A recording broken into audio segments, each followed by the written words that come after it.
The head, the tail, the whole damn thing.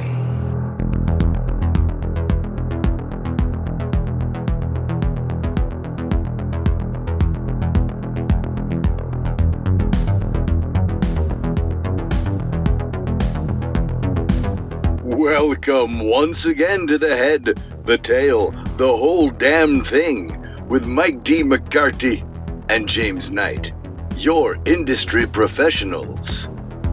Today's episode, Misery and Send Help.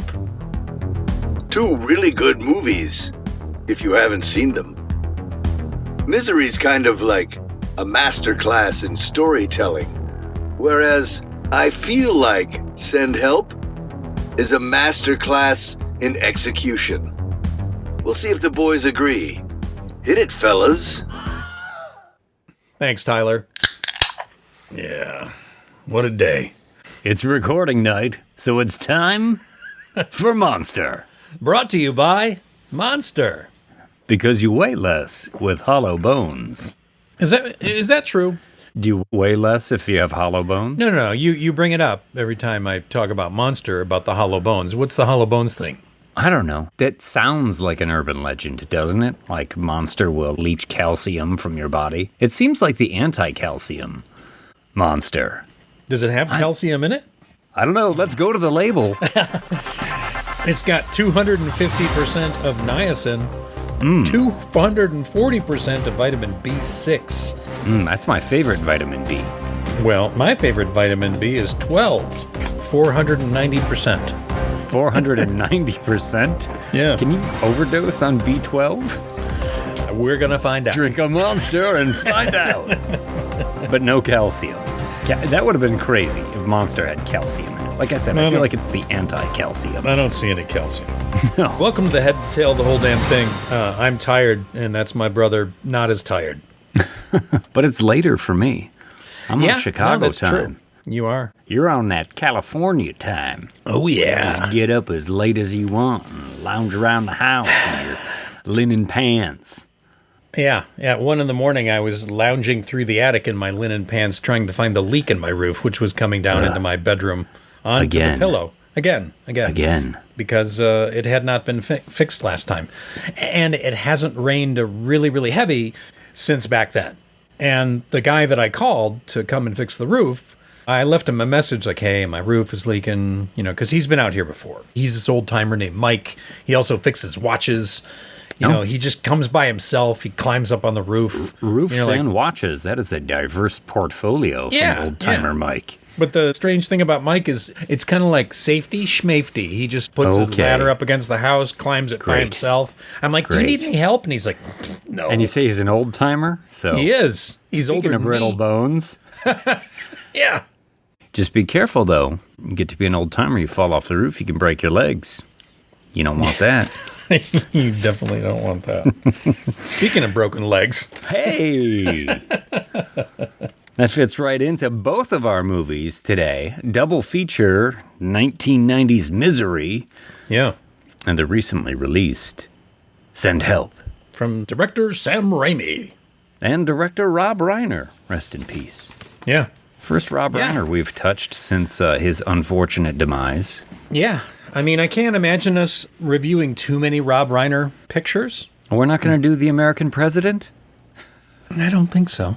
But he has done a couple Stephen Kings. This isn't the only Stephen King adaptation, because he directed Stand By Me as well. In fact, when the producer, I think it was Andrew Scheinman, was getting on a plane to New York, and he saw the book Misery in the airport, and he picked it up, and he started to read it on the plane, and he thought, wow, this book is fantastic. I wonder if anyone's got it yet. And because this is at the time where Stephen King is super fucking hot, and he writes a book and he puts it out, and it's instantly made into a movie. It's instantly made into a movie, or somebody instantly buys it. But it turns out Stephen King, he was very close to this project because it was personal to him, and he didn't want to sell it.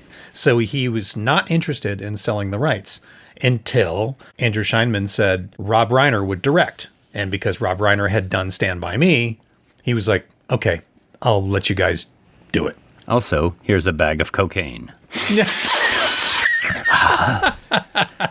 Miser what? Yeah, let's do it.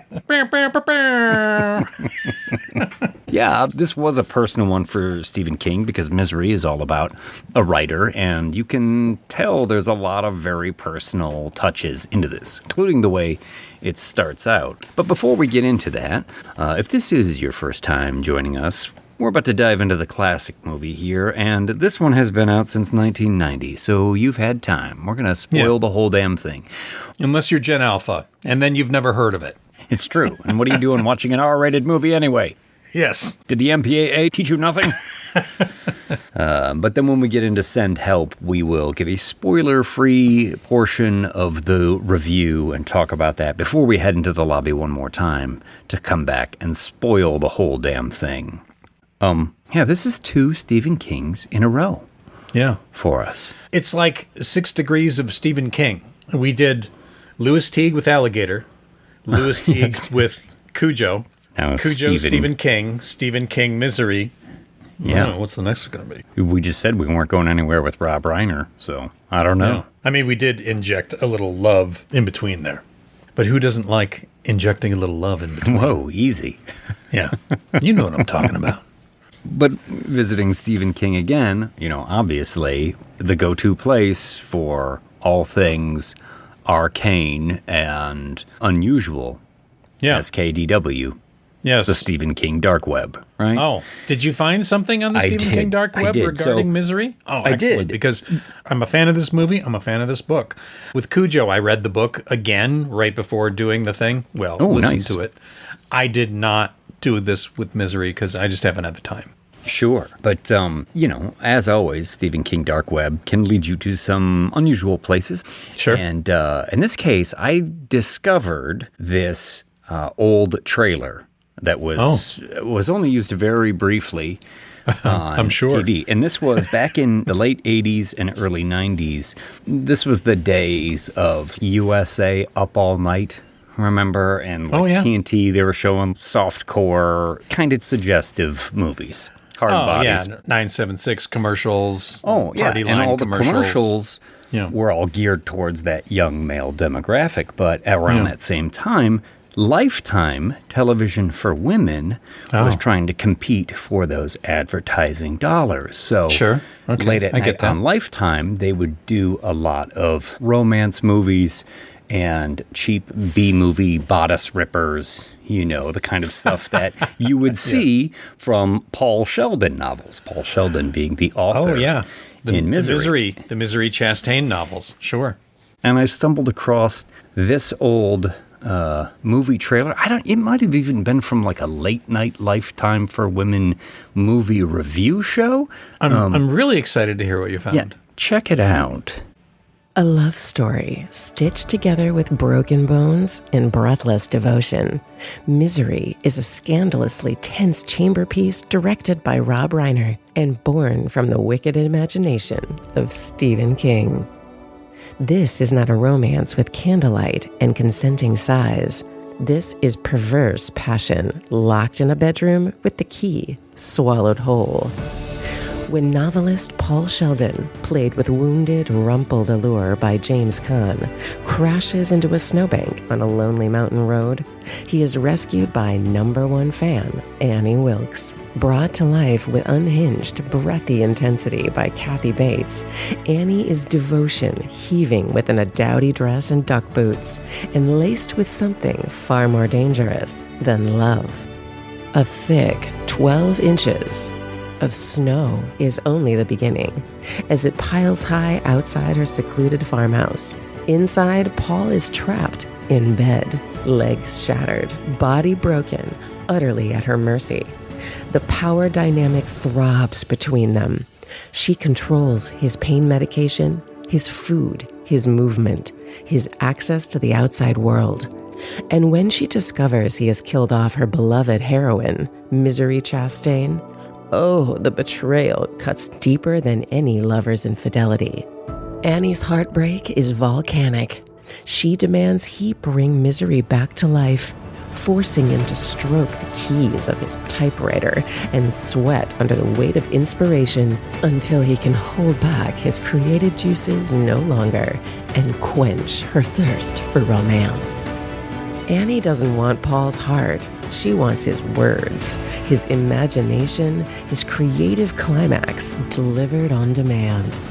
And Paul, sweating, trembling, calculating, must learn to perform for the most dangerous audience he will ever have. By the time the snow thaws and the final confrontation erupts in a frenzy of sweat and fury, you'll feel wrung out, like you've just survived an affair so intense it left bruises. Misery leaves you breathless, shaken, and just a little afraid of anyone who says they're your biggest fan. Yeah. Nice. How about that? Yeah, that's Lifetime television for women, bringing it in 1990. I felt a little booty call coming on there. That was a very short window. They were advertising like that on Lifetime, and it's hard to find those recordings, but Stephen King Darkweb, never fails to produce. That's pretty great. Well done digging up that treasure. And good little synopsis there. Of course, James Caan, Kathy Bates, Annie Wilkes. This was like her first real movie, and she would go on to win Best Actress for this one. Yeah. The rare horror suspense movie win for an actor. It's pretty great, right? Oh, yeah. And well-deserved. Holy shit. But, she wasn't the first person cast in this role. They tossed around a few names. They had a whole other couple set, ready to go, pre-production, starting to work out the bugs, and it was Warren Beatty. Yeah. Mm-hmm. And Bette Midler. Oh, Bette Midler, that's right. Could you imagine the movie that this would have been with Warren Beatty and Bette Midler? Wow. I'm your number one fan. God. Everything's all cockadoodie right now. No. You too, Mr. Man. I got that oogie feeling. Look at me. I'm all oogie. Now, Warren Beatty turned it down, and he was the one that recommended James Caan for it. Yeah. He said, no, give it to Jimmy. He's more of a man than I am. That's what Warren Beatty said. Yeah, Bette Midler was high on the list and turned it down, and then later on would regret that. But this is just one of those movies where the actress and the role fit so perfectly. And completely. I think William Goldman, who wrote this script, was really writing a lot of it for Kathy Bates. Yeah, he knew Kathy, and Rob had never seen her. And when they were trying to figure out who they were going to cast in the end, like once there's no more Bette Midler or there's no more anyone else at this point, it's like, what are we going to do? What are we going to do? Okay, it's going to be James Caan, and I suggest Kathy Bates. So Rob Reiner flew out to New York, watched her in a play, I think it was called The Night Mother? Night Mother. She was on Broadway in that show where she plays a woman struggling with depression. Yeah. And made a big splash back in the day. And he saw her and then offered the role to her right there. Yeah. And then, you're right, William Goldman just started tailoring it towards her. William Goldman, I mean, what a career that guy had. But oh, man. Misery, yeah, Princess Bride, Marathon Man. Fucking A. Magic. Yeah. William Goldman is fucking awesome. Not just the screenplays. Butch Cassidy and the Sundance Kid. He wrote the book Princess Bride, wrote the book Magic, wrote the book Marathon Man. Then he has, all these screenplays. Misery, Butch Cassidy, and the Sundance Kid. Yeah, what a career. Yeah, A Bridge Too Far. He's the President's Men. And also in this movie, you've got Rob Reiner, but his DP on this is Barry Sonnenfeld, who would go on to direct a bunch of big movies too. That's right. And it's funny, reading old reviews of this movie, it seems like people are real reluctant to say that Rob Reiner did a good job directing it. They're positive, but they're real lukewarm on Rob Reiner. They were reluctant to have Rob Reiner do this movie because he had finished All in the Family. He's more of a sitcom guy. But he'd done Spinal Tap. Sure. He'd done Stand By Me already. He just had never done a horror movie like this or a suspense movie like this. Or so they doubted a thriller. I mean, Stand By Me is not really a thriller either. Yeah, but once you see Misery, this movie is great. It is well directed. I don't know why they didn't come around and be like, wow, Meathead can really direct a tense movie. Do you know what I mean? Yeah. So Kathy Bates wins for best. The way this movie is shot, the lenses that they use, the tension and the intensity that comes through these performances, 2 great ones. James Caan, also wonderful in this movie. Not a role that he would normally take either, because James is a very active guy, very hyper guy. K&B did the makeup effects for this movie. I worked for K&B for 22 years. That's Bob Kurtzman, Greg Nicotero, Howard Berger were K&B. And I talked to Howard, and he was saying that Jimmy Caan being so active and so like mobile, they were like, we cannot do a makeup on this guy. There's no way he's going to sit down for the 2-3 hours it's going to take for us to put the busted leg appliances on him. So they ended up making something that was almost like waders, right? That he could slip into like a pair of pants. I wondered when I was looking at them. Yeah. The couple times I've watched it, because when she eventually makes the splints or whatever that are going around his legs, I thought, I'm all proud of myself, honey. Look at the job I did on your legs. Bette Midler. Yeah, and I had heard that Rob Reiner said he liked having James Caan in there because he knew that he would just be annoyed being in the bed the whole time. Yeah, totally. And he's going to be frustrated, and that's some what you aspect want. of that personal sort of quirk about James Caan was going to feed into the character really well.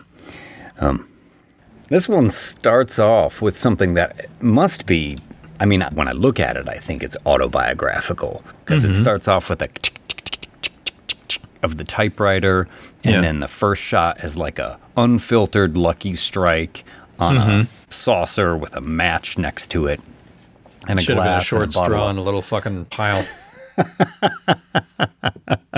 At this time. and a glass with a bottle of Dom Perignon on ice. Just kidding, Stephen King. We're big fans, and we do not think you have a coke habit. You may have had one at one time. Back in the day. It's well documented, but hey, you don't anymore. Certainly didn't slow him down or hamper him any, because... Nope. Tabitha, I've written another book! Steve, Call Hollywood! You just gave me Cujo 36 hours ago. Pretty much. But he's got the cigarette, he's got the bottle of Dom Perignon on ice, and he's just finishing his last page on the typewriter, tears it out in pencil, writes, "The End," sticks it in his leather valise, smokes his cigarette, pours the champagne. He has just finished his novel. Right? Yeah. He's staying at the Silver Creek Lodge somewhere.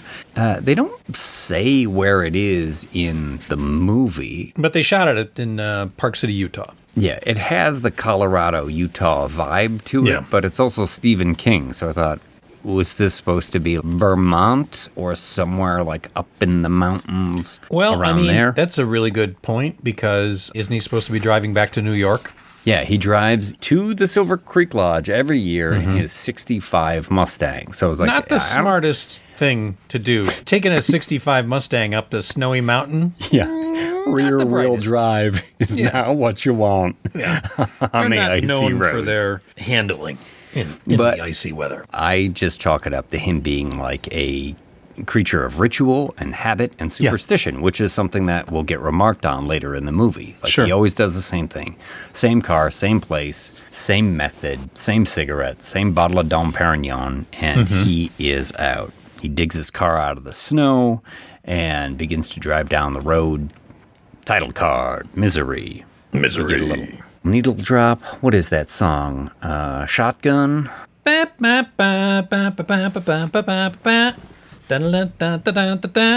don't know. Keep going. Keep going. I don't know. It's about all I got.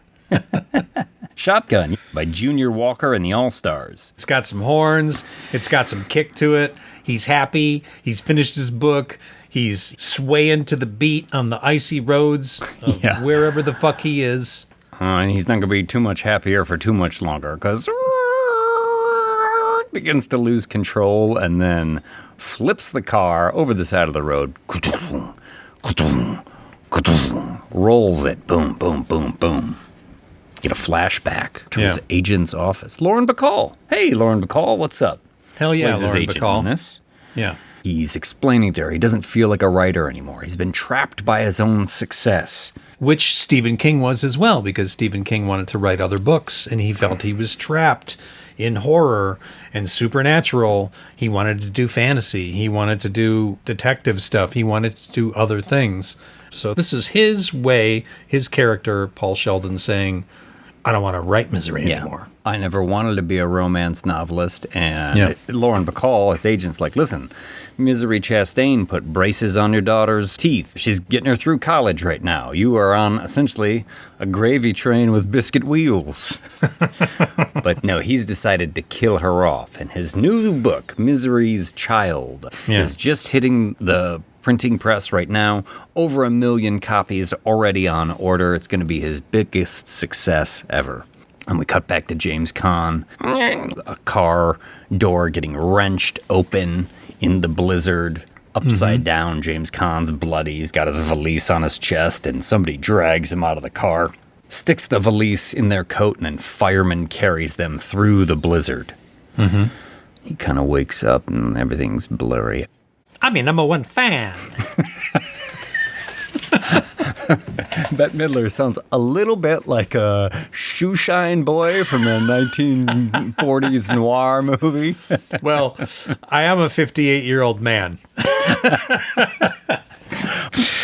I'm your number one fan. You have nothing to worry about. I'll take good care of you. He's attached to an IV, and this is Annie. We meet Annie Wilkes. I'm also a nurse, she tells him, and he's bruised, his legs are broken, he's been there for 2 days, she's feeding him painkillers. You know, she explains the blizzard was too strong, she couldn't get him to the hospital, the phone lines are down, and then she peels back the covers to show him his broken legs. This is a mess. It's gross. Bob Kurtzman sculpted this and It is. And painted these big giant foam waiter legs, essentially, that he slipped on like pants. So they look good. They look great. They look very swollen, very gross. And so this is not makeup applied to his actual legs. This is like something he just pulled on. Something he can get into and get out of, because Jimmy wants to go fucking shoot some hoops, you know, if we got 30 minutes down. You know, he wants to run around the studio and jump over a fucking golf cart or something. Doing this one for Brian Piccolo. That's a Brian song joke. Recovering to do. And he's very motherly, very nice. And he's been there for a while, so his agents call in, and this is when we get some of the other characters, and they don't pop up very often, but God, they're so welcome when they do. Richard Farnsworth and Frances Sternhagen. Richard Farnsworth plays Buster, the sheriff, amazing, and deputy, and the head of the policemen's union, and the local fishing guide and everything. Yeah. And Frances Sternhagen is his wife/partner, essentially. Deputy a little bit as well. When you're in this car, you're my deputy. You're not my wife. When she tries to get fresh with him. Well, this deputy would rather be back home under the sheets with the sheriff. That's all right. Get it. Listen. They have such chemistry. It's so great. Old turkey makes great soup. You know what I'm saying? Is that a thing? Don't Google it. But the agent's looking for him. And throughout the movie, Sheriff Buster, Richard Farnsworth, will prove himself to be a pretty able detective. Almost too able at some points. I'm like, wow, you're really reaching out there and uncovering some very hidden clues. Yeah. But, like you said, their scenes between him and Frances Sternhagen are always awesome. Yeah. They have great chemistry. Cut back to Annie shaving Paul. And he's still very grateful. I'm lucky I found you. Oh, I don't know, she says. I knew you were staying in the lodge. I know you go up there to finish your novels. Sometimes at night, I'd wait outside and look up at the light in your window and wonder what wonderful words you were putting on the paper. What? No. Yeah, Mark Wahlberg. It's the first sign, like, that's a little weird. You're just sort of like hanging outside, peeking in the window. I had no idea. Yeah. Yeah, it's the first sign that she's a little bit creepy. And sure. It will soon get ratcheted up as she's asked to read his new book, which was in the valise, the one that's yet unpublished, the non-misery book. And so when she comes back the next morning, she's like, I just have a little bit of a problem with the swears in it, Paul, with the swears, with the cursing. He's like, oh, it makes you feel uncomfortable. He's like, look, they're slum kids. I was a slum kid. Everybody talks like that. Yeah. I do not. Nobody talks like that. And then she goes into a little bit of a tirade, which is pretty funny. At this point, it's still kind of funny and awkward. Yeah. What do you think? I go to the feed store and say, give me some of that bitchly cow corn, or to the bank and say, here's one big bastard of a check. Now give me some of your Christing money. Yes. Yeah. Profanity has no nobility. And she gets so worked up as she's been feeding him soup that she kind of spills the soup on his bed, and then she's like, look at what you made me do. Yeah, he's just side-eyeing the soup, and he's side-eyeing. He's just like, oh, shit. Shit, I'm sorry. Instantly switches, I love you, Paul. And Paul's like, whoa. What? No. What is going on? Well, she's attending to business, and she manages to get into town and returns with Paul's latest book. He's been just in bed the whole time. His shoulder's messed up, so he really can only use one arm. His legs are both still healing. She comes back with his latest book, Misery's Child. She got it from the store. And he's like, oh, so the roads are open? And she's like, just the one to town. The one's into town, but not to the hospital. And I talked to the doctor, and he said that if there's no infection, you're good to stay. And then he's like, oh, so the phones work? And she's like, well, the one's in town. Mine's still out. Oh, okay. Yeah. She's still being so polite, but he is definitely starting to see through it already as she leaves to go start on Misery's Child. She's so excited to tear into that book. And we, as audience, already know Misery dies in this book. Yes. And she has no idea. And she's like, oh my God, Misery Chastain, oh my God, Misery changed my life. I'm like, this will be good. And you see that too, I think, in James Caan's performance too. That there's that little bit of like, oh, well, we'll like see where sort of a worried this goes. Book. Yeah. Oh. Yeah. You've read this book before, though, right? Sure. It's been a long time. But Do you remember, is the pig in the book? Because in the sort of the next scene, the pig makes an appearance. Annie's pet sow, Misery. And I wondered, is there more to this pig? It's an aspect of this movie that never really goes anywhere. It's just an odd detail. And I wondered if, like, in the book, does the pig, like, dispose of evidence? I think Annie kills more people in the book, but I didn't know if she, like, fed them to the pig or what the whole deal was. Yeah, I think the pig's in the book. I think I remember that. No, I think I had heard in something when I was researching the movie that does she run someone over with a lawnmower? I think she does kill somebody with a riding lawnmower. I don't remember too much about it. Maybe it was a cop. Yeah, I watched some video about differences between the book or 10 things you didn't notice about Misery or something like that. And I think it's like a state trooper investigating or something that she runs over with a riding lawnmower. And Rob Reiner decided not to put it in because he thought that was a little too cheesy for the tone of the movie. I mean, it kind of is. Yes, I would agree. It would feel out of place in this. This movie does not need something like that, for sure. No. What it needed was Bette Midler the whole time on a riding lawnmower. Out of the way, trooper! I've disabled the dead man switch on this. A little bit of hocus pocus and the lawnmower rides itself. And there are so many scenes where, like, Annie is just taking care of Paul, and he's slowly getting better, and she's nursing him to health, and she has this one moment where she's staring out the window, and she talks about her husband leaving her, and she didn't know what to do. She was kind of at sea and all depressed, and then that's when she discovered Misery, and it made her forget all of her problems. She's only got 2 chapters to go in the book, and it's just divine.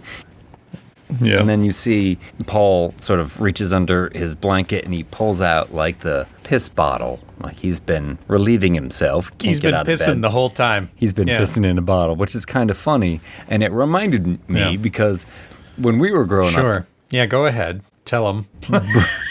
Both of us suffered broken legs at points. Yep. And we had casts and were incapacitated. And do you remember the apple juice? I do. I do remember the apple juice. You had a broken leg, and I went to your room, and I don't know if it was Mom's just like sense of humor that she had given you a glass apple juice bottle for you to use to take a leak in. And so it still had the label on the side, apple juice. And I went in there. I think everyone knows where this is going. I was probably 5 years old. Mike, what's that? And you said, it's apple juice. It's apple juice. And it sure looked like apple juice. And then I think you said, have some.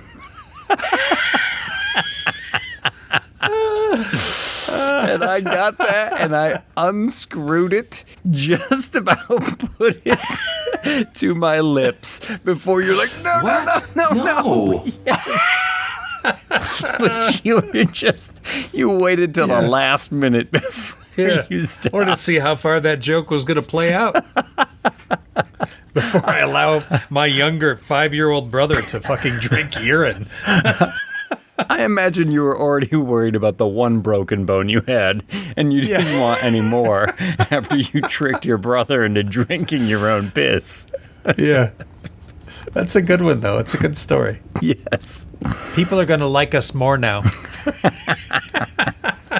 Well, Annie leaves his room. I got to finish the book. All right. Yeah. We all know something's coming here. Oh, yeah. Full moon at night. Falls asleep. The door opens, and here's Annie. You dirty bird. How could you? She can't be dead, Paul. Misery Chastain can't be dead. And he's like trying to reason with her. It's like the middle of the night. Annie, it's the 1800s. Women often died in childbirth. And she's like, you murdered her! Just grabbing his chair and banging it up and down on the floor. He's wincing in pain. She's screaming at him. You were the wind beneath my wings. No longer, Paul. And come on, how great would Bette Midler have been in this scene? Oh, God. Yeah. You lying old dirty birdie. It's an interesting thing they do throughout this whole movie, too, just in the way that it is shot, because Paul is in bed for, 85, 90% of this movie. Yeah. So the camera is always looking down on him. Sure. Whereas with Annie, the camera is always looking up at her. And I saw Sonnenfeld talking about, he introduced Rob Reiner just to some of the different lenses. And I think it's like a 21 millimeter or something. Yeah, it was a 21 millimeter lens that's a very wide lens. Yes. And they sort of zoomed in. They get a wide angle, but zoom in tight. So Kathy Bates, who's not a big woman, really, they have that camera angle looking up at her. Her face is huge and imposing and terrifying. They get the music going in this, and she really, in those moments where she loses it, just by the way it's shot, and her performance, of course, becomes terrifying. Really great stuff. Well, because Jimmy Caan is so active and can't sit in the bed and all that kind of stuff, they didn't play against each other very often. Yeah. So a lot of those camera angles, he's not even around. I know. Jimmy's outside shooting hoops with the boys. Isn't that crazy? And Rob Reiner is reading the Jimmy. I keep saying Jimmy. I don't know. That's everybody calls James Caan Jimmy. I don't know if maybe he liked it that way or what, but everyone refers to him as Jimmy Caan. So I'm just going to go ahead and keep saying it. So Rob Reiner's playing Jimmy Caan's lines to Kathy Bates. It's like they would spend half the day, this is something Howard told me, they would spend half the day shooting James Caan's footage, all of his stuff. Yeah. And then they'd spend the rest of the day shooting all the Kathy Bates stuff. Yeah. And all this was on a soundstage in Hollywood because her house was just one set, and the outside is a big trans light, and they had a couple of different versions of it. You've got the daylight version with the snowy landscape behind it, and then you've got the overcast, darker, moonlit version that they would play. And it's just, it covers all the windows. And that is a Hollywood lighting minute. Who is the gaffer and what does he do? There you go. Yeah, I think in the end, I always want to stick around. You always want to stick around for your partner's coverage. You know what I mean? I think so. You can be the one that's there and being a good partner and talking with them. I don't know if it was by virtue of the camera angles that we were talking about and where they had to place the camera that made it weird and awkward for them to be there. I was disappointed when I found out that they weren't there. I will say one thing, though. You can't tell. You never can't know. Tell at all. I was actually very ruined surprised it for everybody. when I found that out. And, when she won the Oscar, the first thing she did was thank James Caan and then apologize for the ankles. So I think they got along just fine. At least in the end, maybe they did. Because thanking someone right off the bat when you get an Oscars doesn't necessarily register animosity to me. No, I don't think there was a problem between the two of them. I think he just doesn't want to lay around in bed and read lines all day. He's got to be up and doing stuff. Yeah, too hyperactive. I saw an interview with him where they're like, "Did you read the book?" And he's like, "No, I did not read the book. We're not doing the book. We're doing a script by William Goldman." Yeah, and he's like, and it's William Goldman. So I knew I would be in good shape.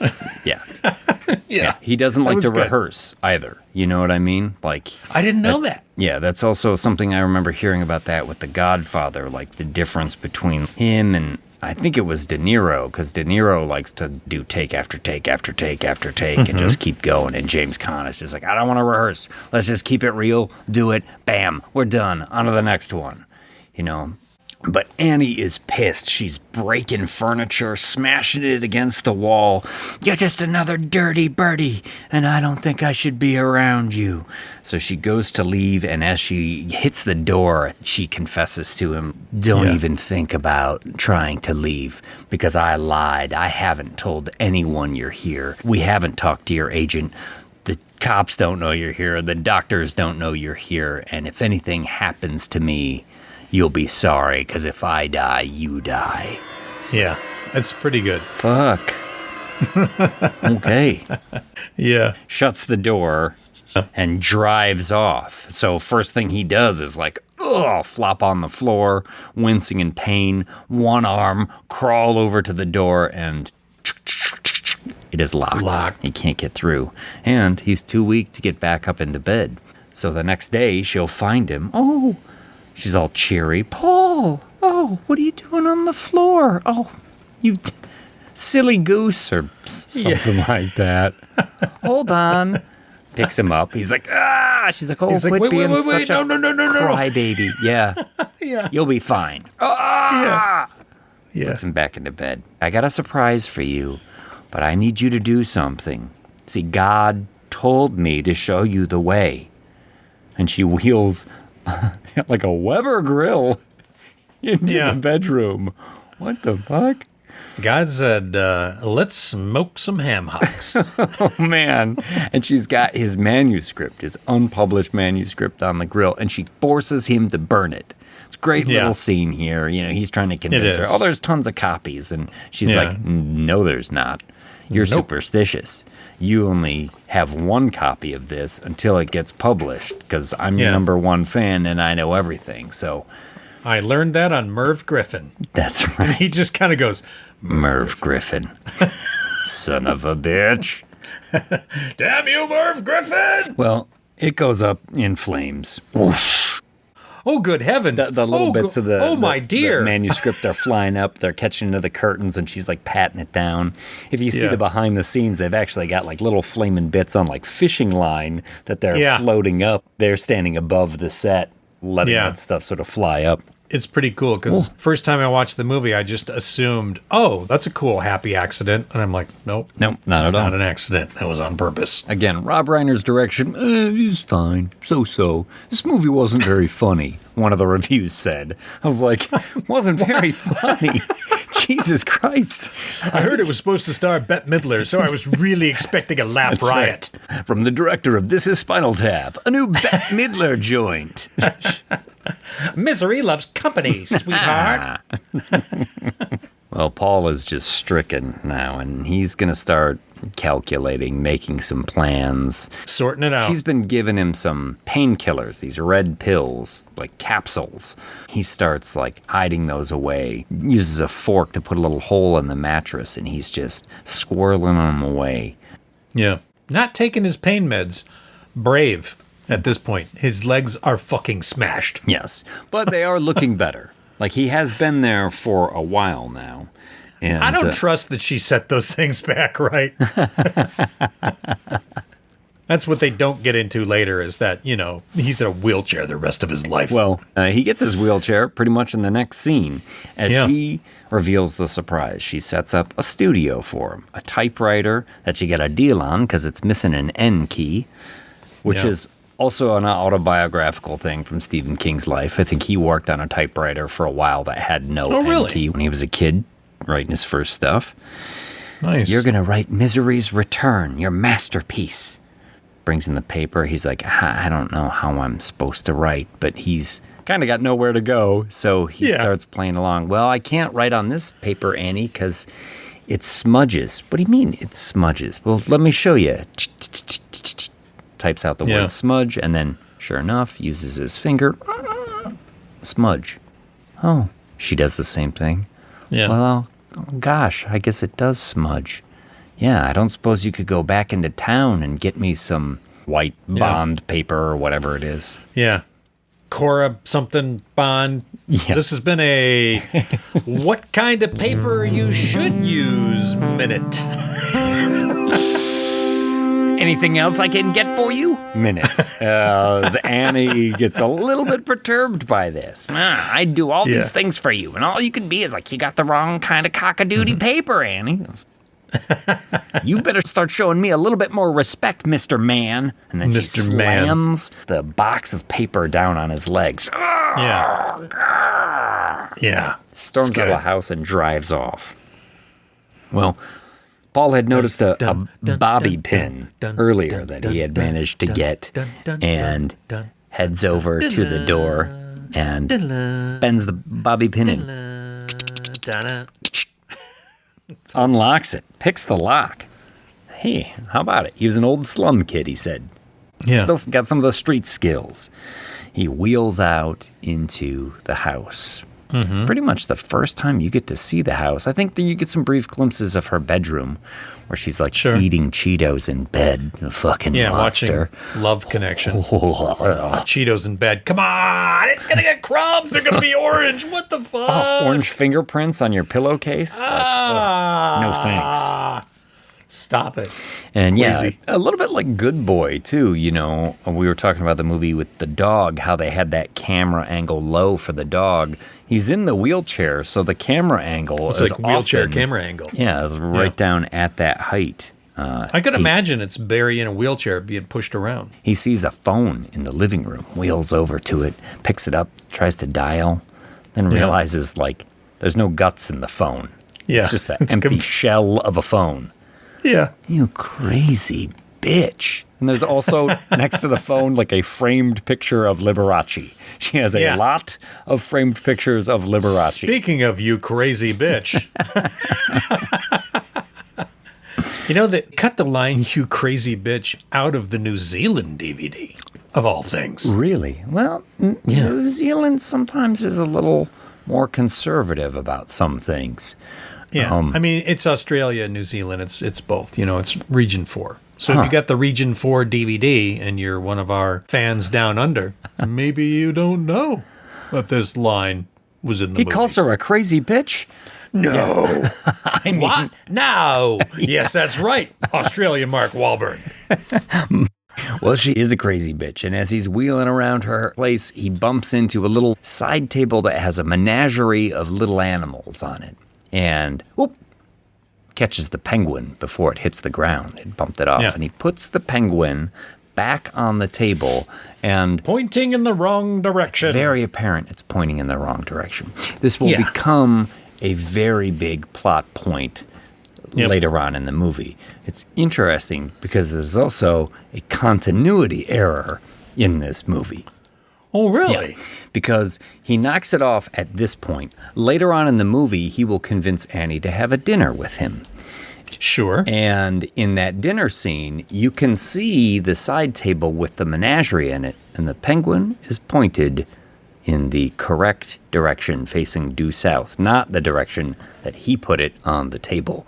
And I just thought that was an interesting thing that I caught the second time I watched this. They show the angle a couple times, and you can clearly see the white breast of the penguin, because everything else is a little bit blurry, but that penguin is facing in the wrong direction, which I thought was an interesting little bit of a continuity error Hollywood Minute.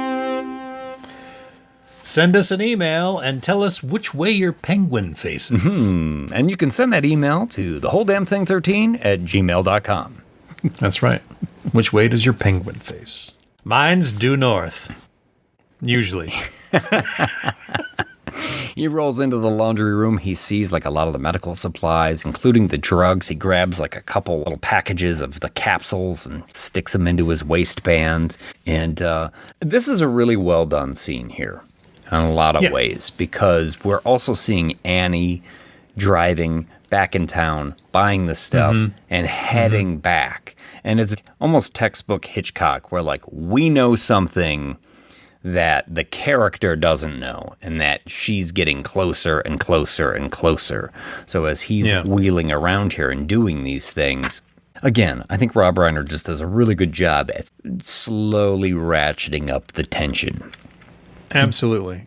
The editing here is fantastic. Oh, yeah. Too. I think this is where the editing really sings in this movie. And I know that Rob Reiner spent a lot of time watching every Hitchcock movie he could get his hands on before directing this movie, because he had never done a thriller before, and he just wanted to kind of be in that world for a little bit. Well, this is a great scene, and it pays off. He makes his way to the kitchen. His wheelchair won't quite fit through, but he sees the back door. So he pulls his legs out. Good physical performance, good physical acting by James Caan here, sort of like wrenching his legs out, getting out of the wheelchair, crawling over to the back door, and then reaching up, trying the knob. That one's locked too. Like, shit. And then as he's sitting there, breathing heavy, recovering, he hears the car like coming down the driveway. Annie. I think she is in an old Jeep Cherokee.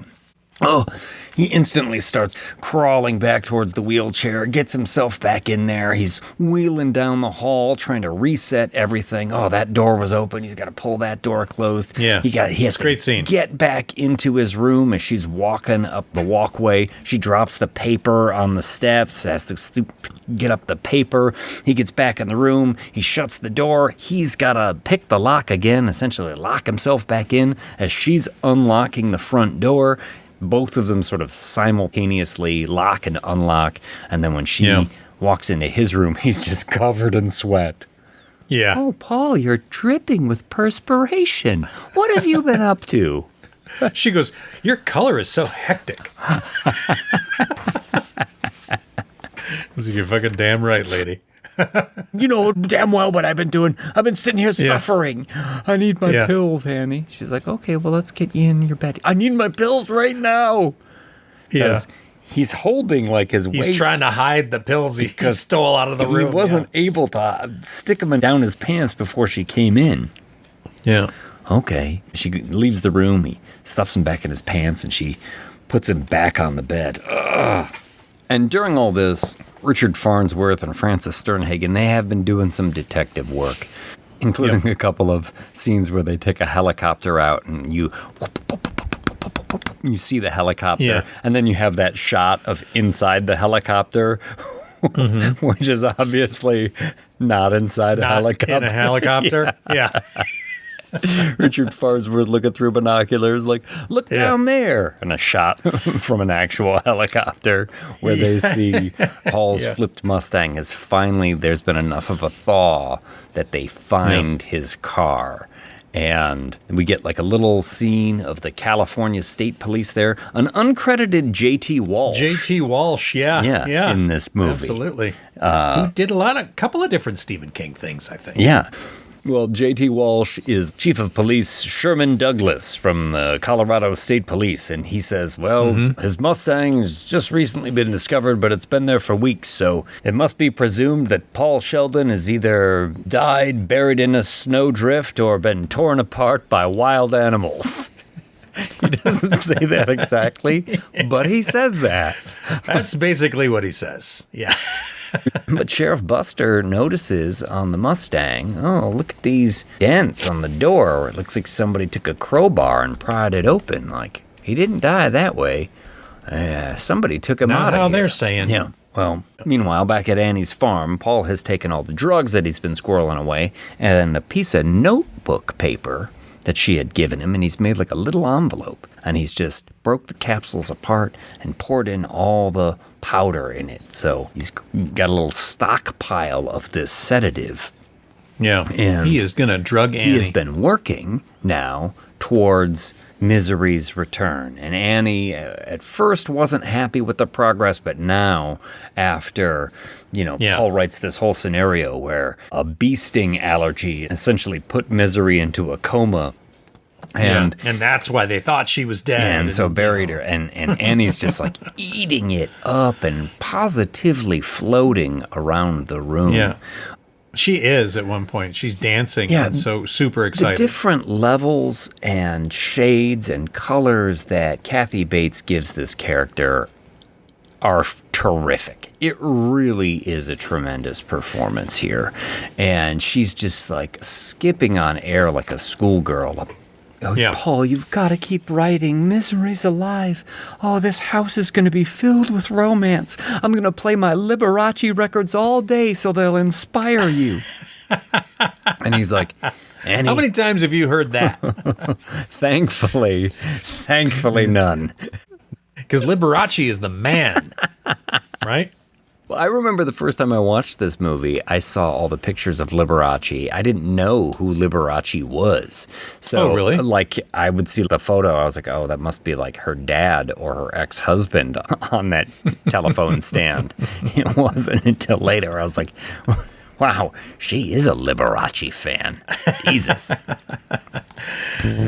This has been a Liberace is a badass motherfucker minute.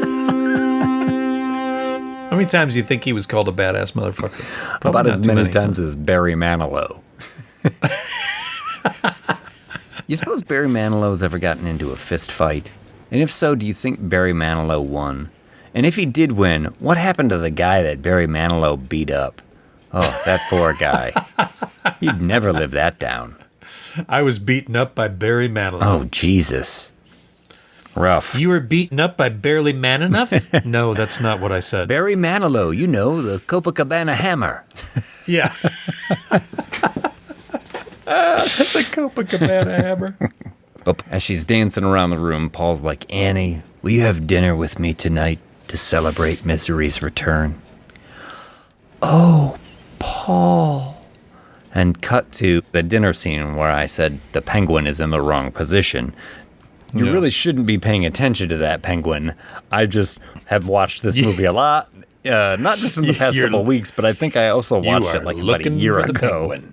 Yeah. And wow, this is great meatloaf. She's like, oh yeah, well I mix a little Spam in there to give it some extra zip. And he's like, oh, that's right. Well, you can't get this in a New York restaurant. Yeah. Just like, nice. Almost every line out of his mouth is slightly sarcastic and she doesn't quite understand. Hey, I tell you what, let's have a toast to Misery's return. Pours the wine and she's like, oh no, oh, easy. Whoa, he's pouring a big glass in there. He's like, all right, hey, you know what? Let's do this right. You got any candles? Oh, sure, Paul. She goes into the other room and he does the old yeah, I'm going to dump the whole powder thing into your wine. Stir it up real quick and he slips her a Mickey, essentially. she comes back. Oh, I've got the candle here. But in her sort of excitement and clumsiness, she knocks her glass of wine over and spills. And how about this moment? Because we've had scene after scene after scene after scene where he's like, oh my God, I've been saving the pills. Ooh, I found more pills. I made a little pocket where I'm squirreling away the pills. Now I've got an envelope. I'm putting the powder from the pills in there. It's been built up so long, and then she just spills it. And James Caan is like, What? No. Oh, yes. Yep. Mark Wahlberg. Exactly, Mark Wahlberg. And then Kathy Bates pours another glass of wine after she's like, oh, I'm sorry I messed that up. And she lifts up her glass and she says, to misery. And he's like, to misery. And it's beautiful. It's beautiful double meaning to it after just washing all of his hopes gets spilled all over the table. To misery. Great. Yeah. Little writing montage. Day and night. He's at the typewriter, clacking away. But also, when she's not in the room, doing a little lifting on that typewriter. Oh, yeah. Both arms lifting just that lifting royal, that thing. Yeah. That big royal typewriter. Jimmy Caan had Those an things idea. Are fucking heavy. Hey, look, finally. How about I start working out? I've only got one arm. Can I do one arm push-ups? Totally. And then comes a scene that, I mean, if she wasn't already giving a bravura performance here, this is the scene that seals the deal for her. Is it Academy when it's raining Award. outside? Yeah. Yeah. Because as much as she's been like quirky and like volcanically crazy and camera angles give that big face and everything, and then she's been like sweet and motherly and she skipped around the room like a girl, she comes in just obviously shoulders depressed. Dropped, shuffling her feet, blank look on her face. Just wearing kind of a robe. Yeah. Her hair's a little bit messy. Annie, what's wrong? It's the rain. Sometimes it gives me the blues. Here's your pills.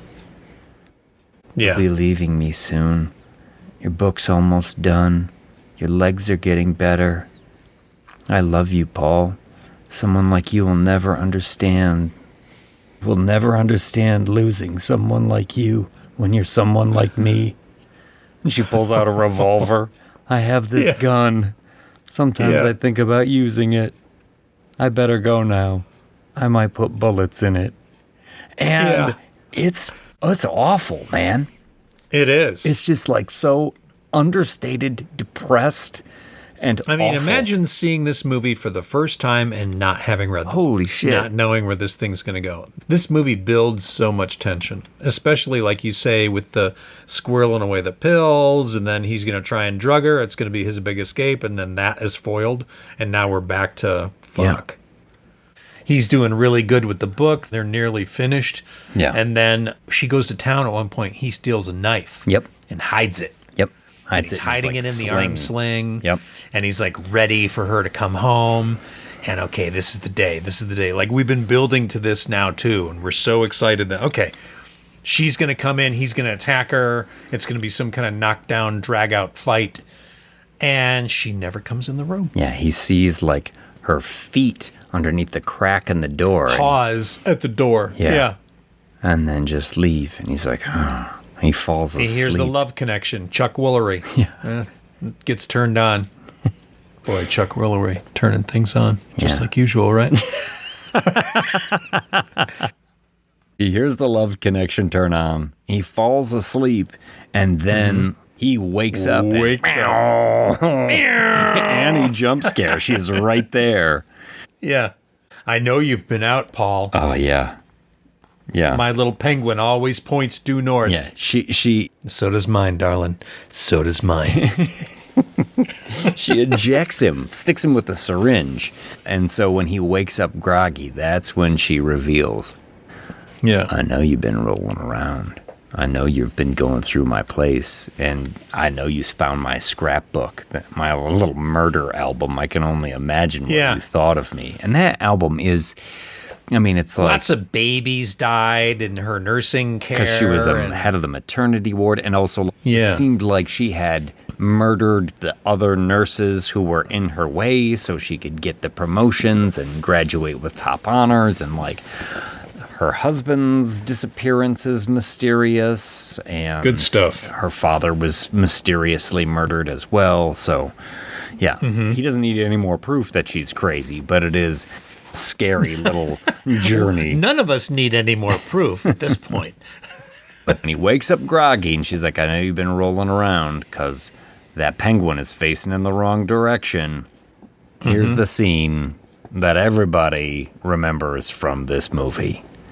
You know, Let me tell you about my friend Shalto. She told me about the diamond mine. And then in the diamond mine, they would sometimes hobble the men because they would try to escape.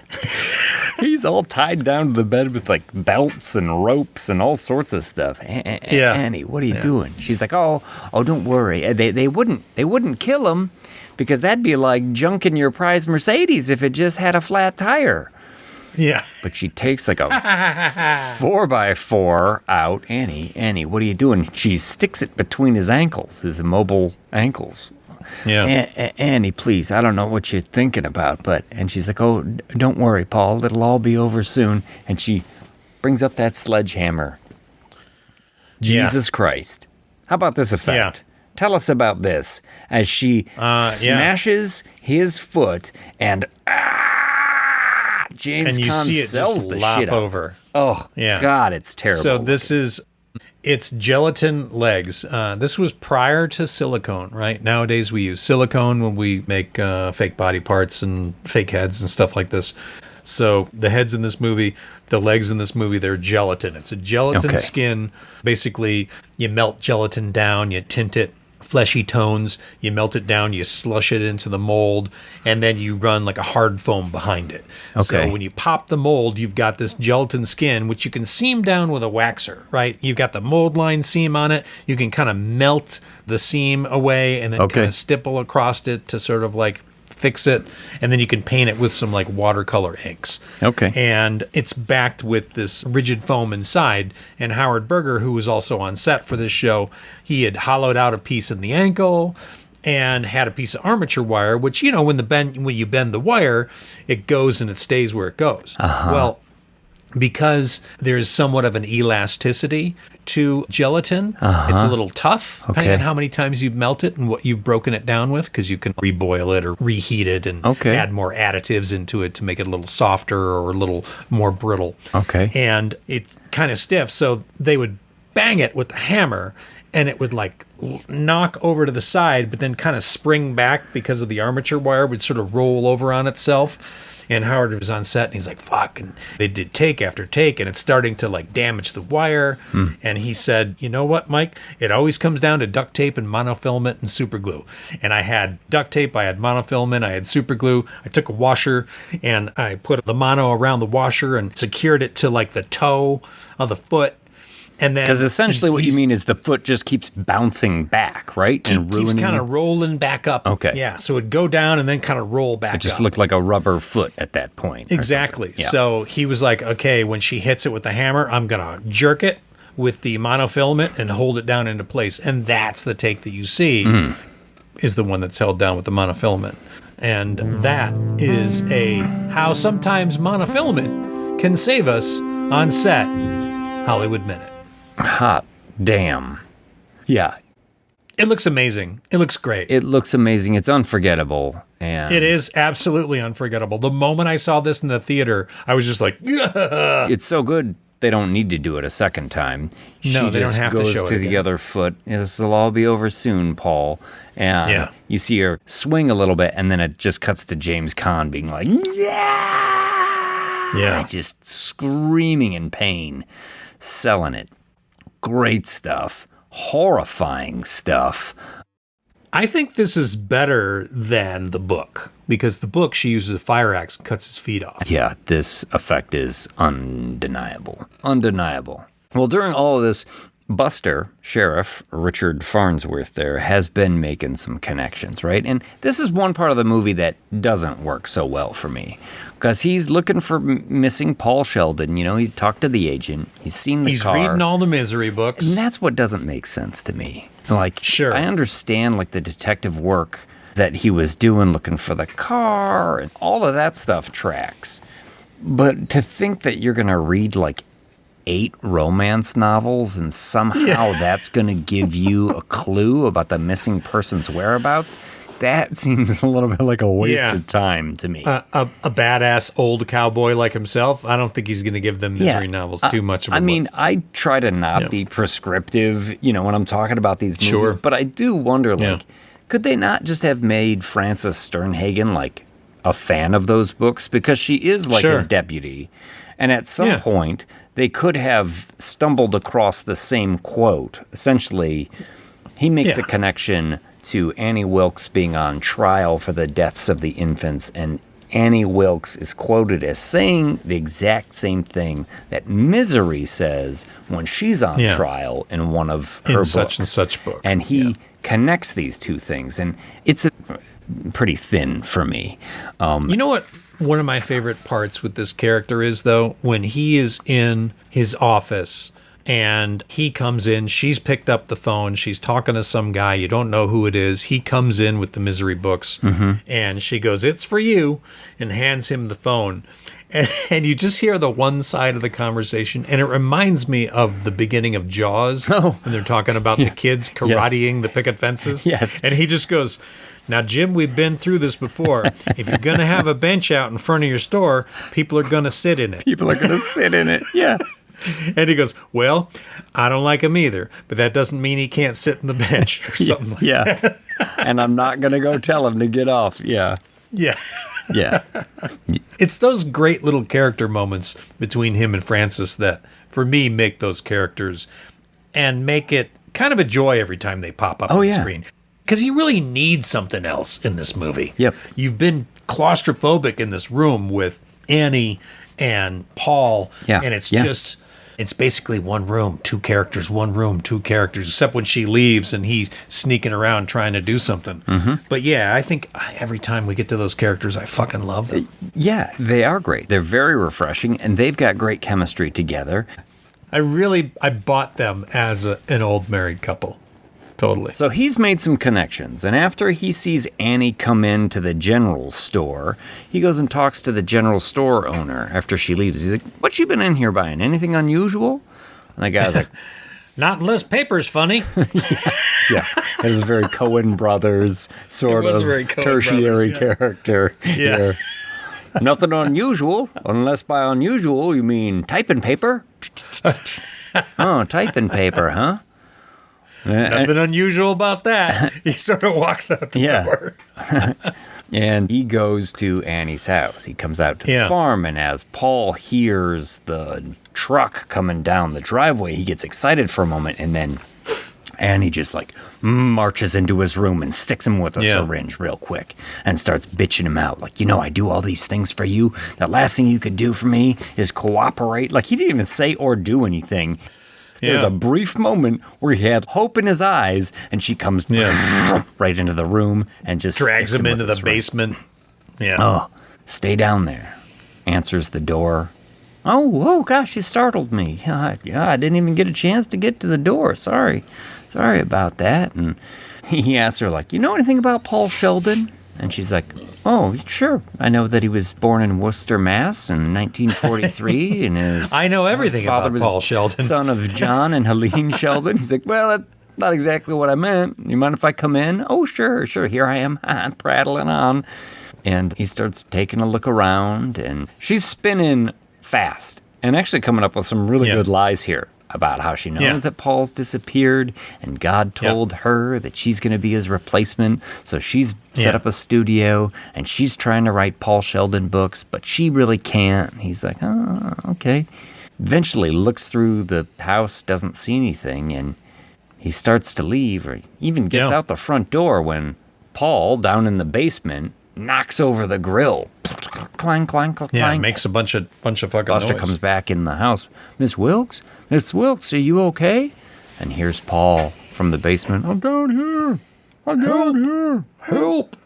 And Buster finds almost a little, like, concealed door to the basement, pops it out. Annie's got a concealed basement door. Yeah. This is odd. It's a cool door. It's definitely a cool door.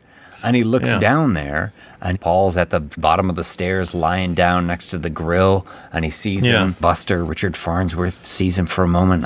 Does he get many words out? Nope. Hardly. Shotgun. Pff, great squib here.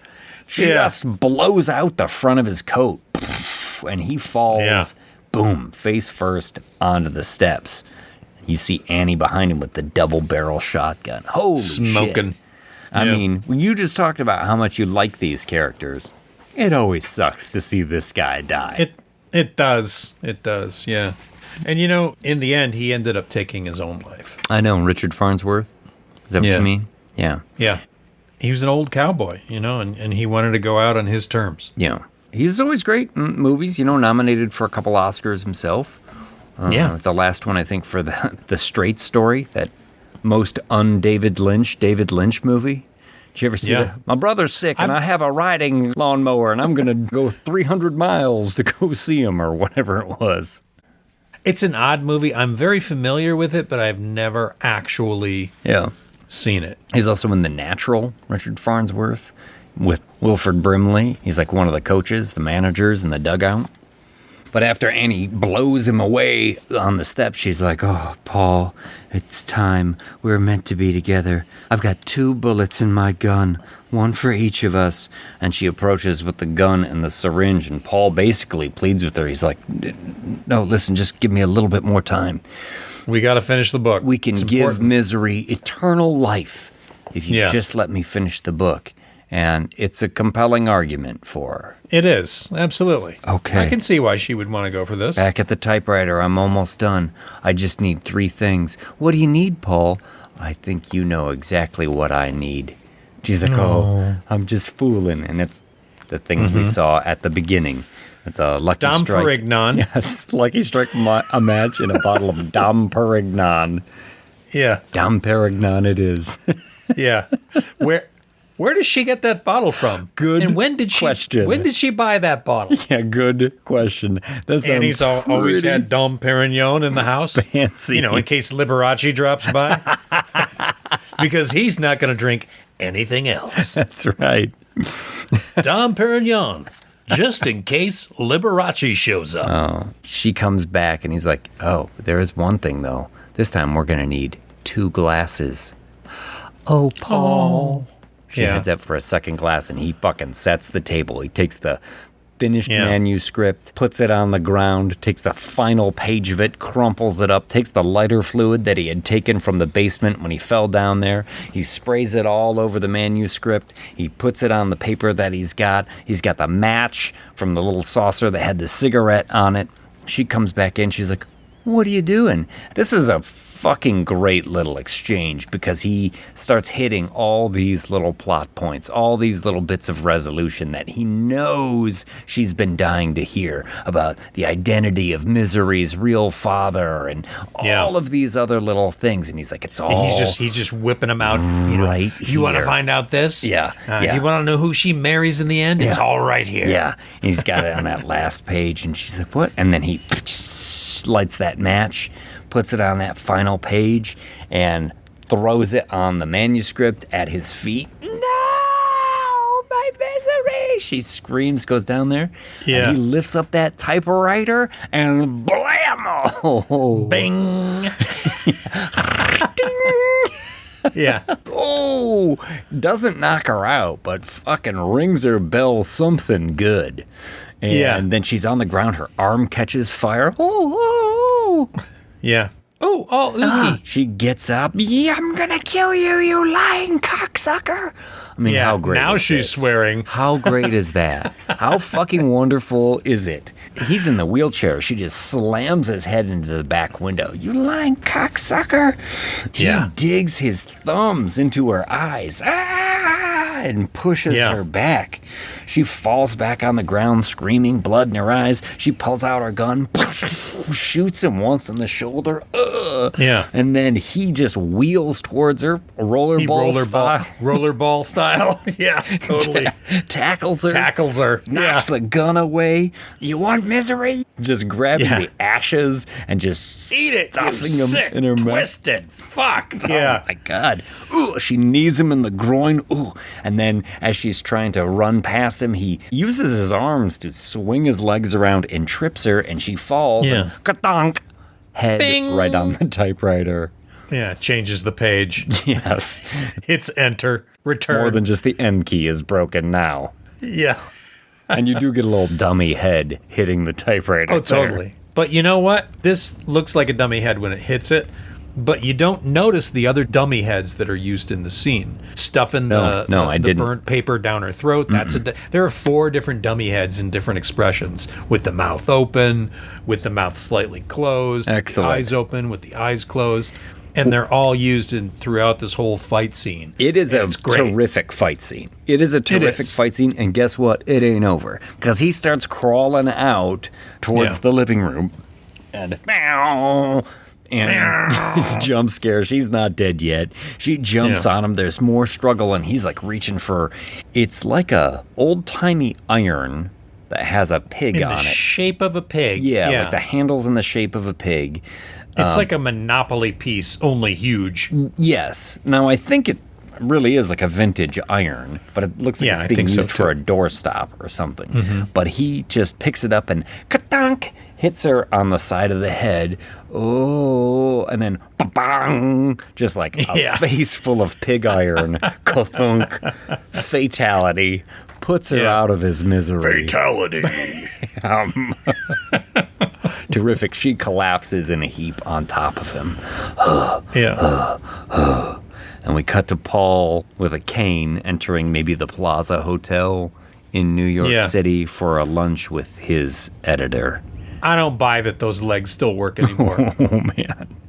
The way she crushed him with the 10-pound sledge in the ankle bones to, hobble him further. I don't know, man. I don't think they're putting that shit back together. Yeah, I don't think so. He's just like walking on bags of marbles and broken glass. Yeah. Oh, Paul, your new book is getting raves, says Lauren Bacall. He's like, well, I'm glad the critics and the fans like it, but I wrote it for me.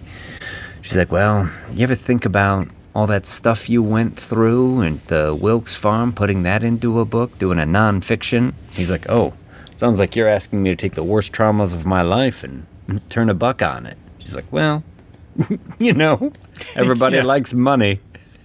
As you do. He's like, yeah, sometimes I still see her, though, in a way, like it was my ordeal with Annie. Let me write that book that is getting all the raves now. And he's kind of looking across the Plaza Hotel and sees Annie actually walking towards him, pushing a cart. Sometimes I still see her. And then as that figure gets to the table, it's someone else who just says, excuse me, are you Paul Sheldon?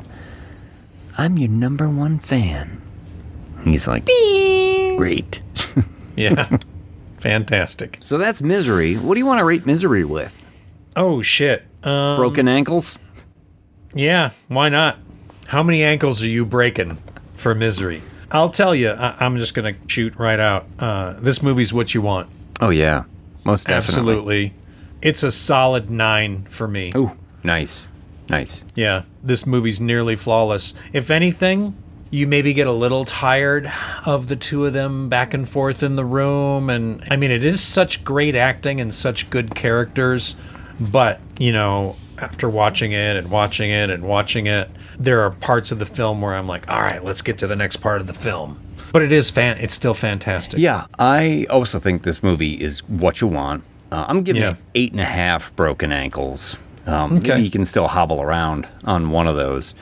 One of those guys is making it to his wheelchair. The only part that bothers me, like I said, is the detective work by Buster is a little bit of a stretch for me. I mean, I get what you're saying, but I just love the character so much. I do, too. I mean, every time he opens his mouth and says something, I want to hear it because it's cool old cowboy logic. And like you say, him and Francis, they just play off each other. But I think this is one of the best King adaptations. It's probably top 3 for me, honestly. Yeah. Yeah, it's a great movie. Yeah. Bar none. And actually has a lot of things in common with our new release. There's some big things and a lot of little details that these things have in some common. Odd little strange details. Yeah. Well, let's step into the lobby and, if we don't come back in about 3 minutes, Send help.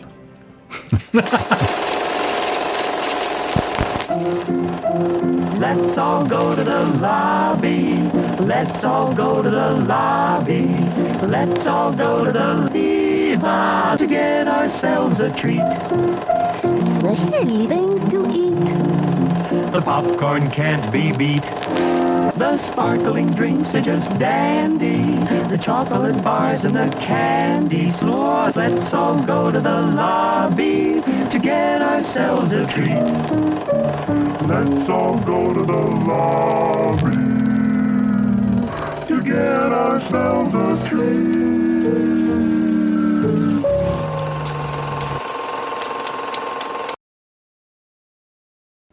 Hey all, it's Mike from the Head, the Tail, the Whole Damn Thing podcast, reminding you that we are in the month of March right now and doing our own bracket bloodbath again, just like last year. It's Final Girls this year, so head on over to our socials, let your voice be heard there, or become a Patreon member and chat with us on our private Discord. Either way, let your voice be heard, pick your favorite Final Girl.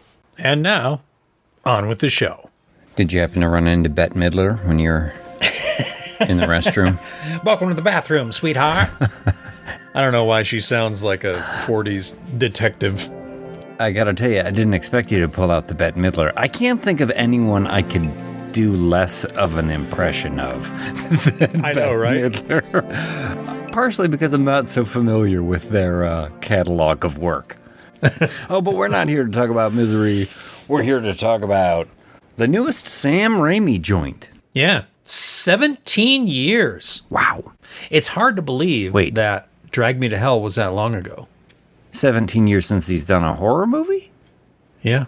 What was the last thing he directed? Was it that Marvel movie? Yeah. Doctor Strange, Multiverse Madness, something or other, whatnot. I think the last time he's really done some horror, though, was Ash vs. Evil Dead TV show, which I rewatched over the holidays.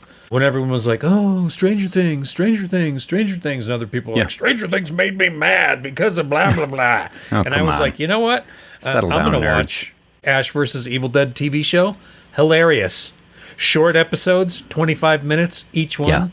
Over the top, gory, hilarious. Yeah, I enjoyed that show a lot, too. Yeah. The only episode I remember really not digging on too much was when, don't they go to a sperm bank at one point? Yes, they do. Yeah. That was a bit much for me. And the magazine comes to life and it's talking to him. Yeah. And there's that was a bit lots much. of sperm and jizz and things that are being shot around the room. And yeah. But that's not why we're here.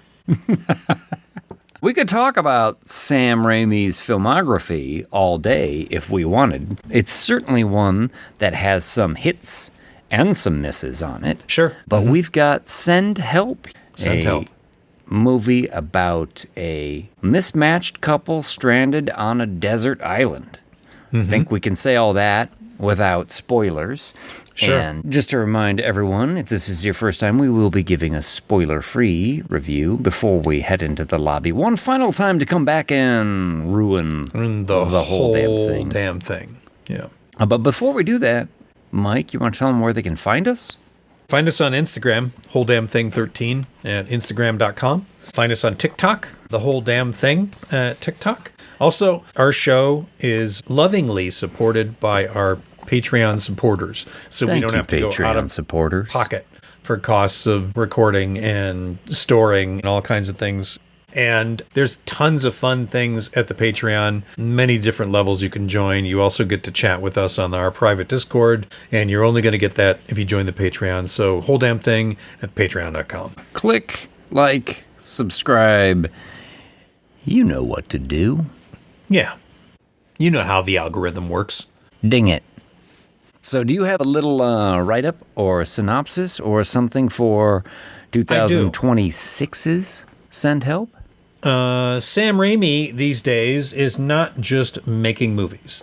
Sam Raimi is sort of expanding things into... Does he have a vineyard? Like Francis Ford Coppola? Well, I'm not sure.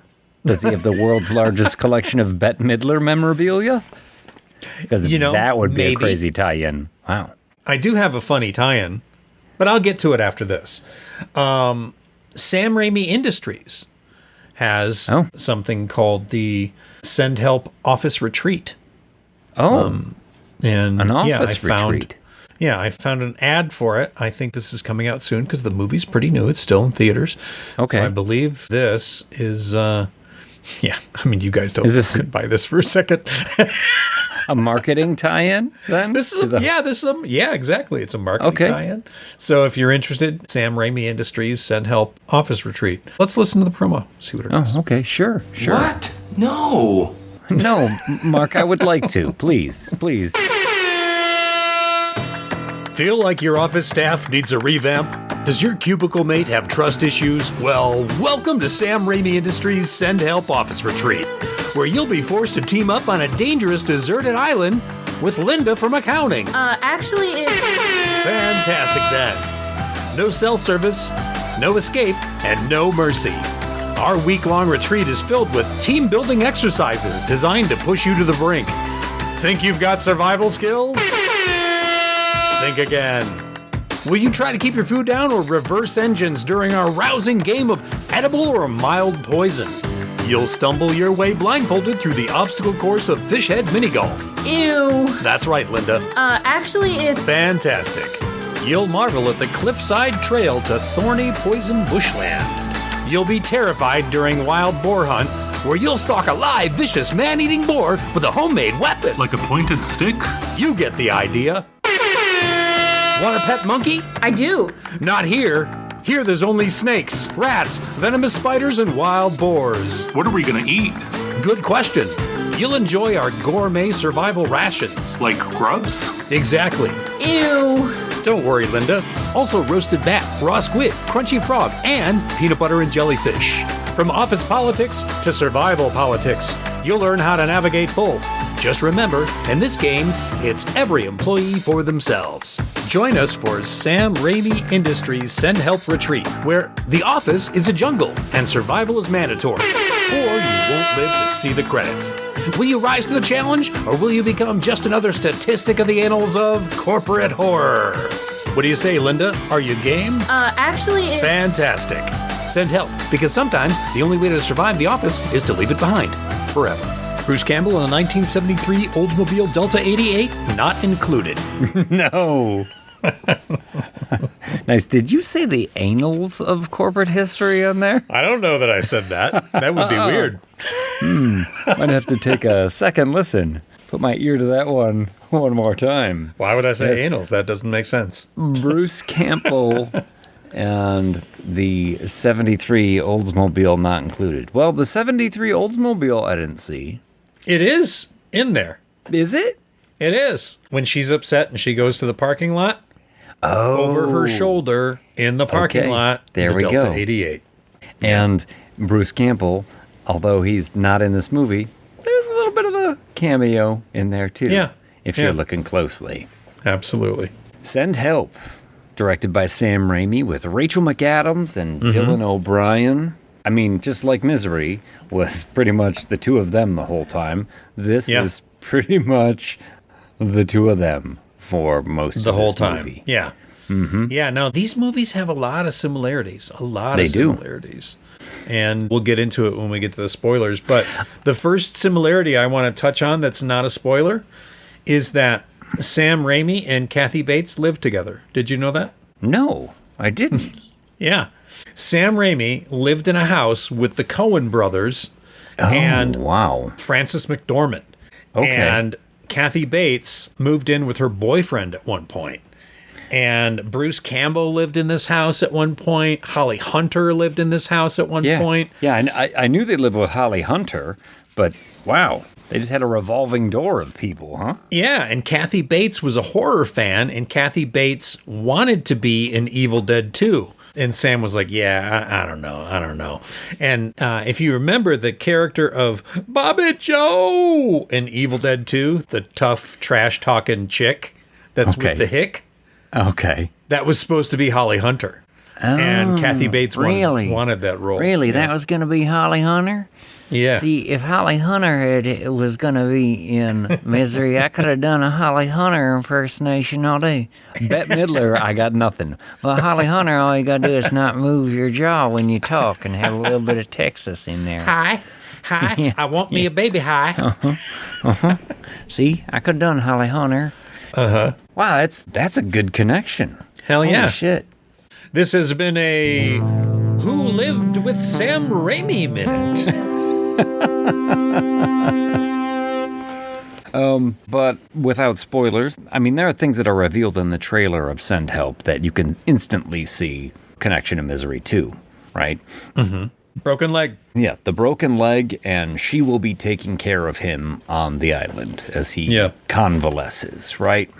But this is largely, it's Rachel McAdams playing a sort of frumpy, passed over, frustrated corporate executive. Somebody who's just spent their time doing everybody else's homework, constantly passed over for promotion. Yeah. And just because she's not one of the cool kids. She's as much not. as she tries to be one of the cool kids, she's not one of the cool kids. They don't think she's got it.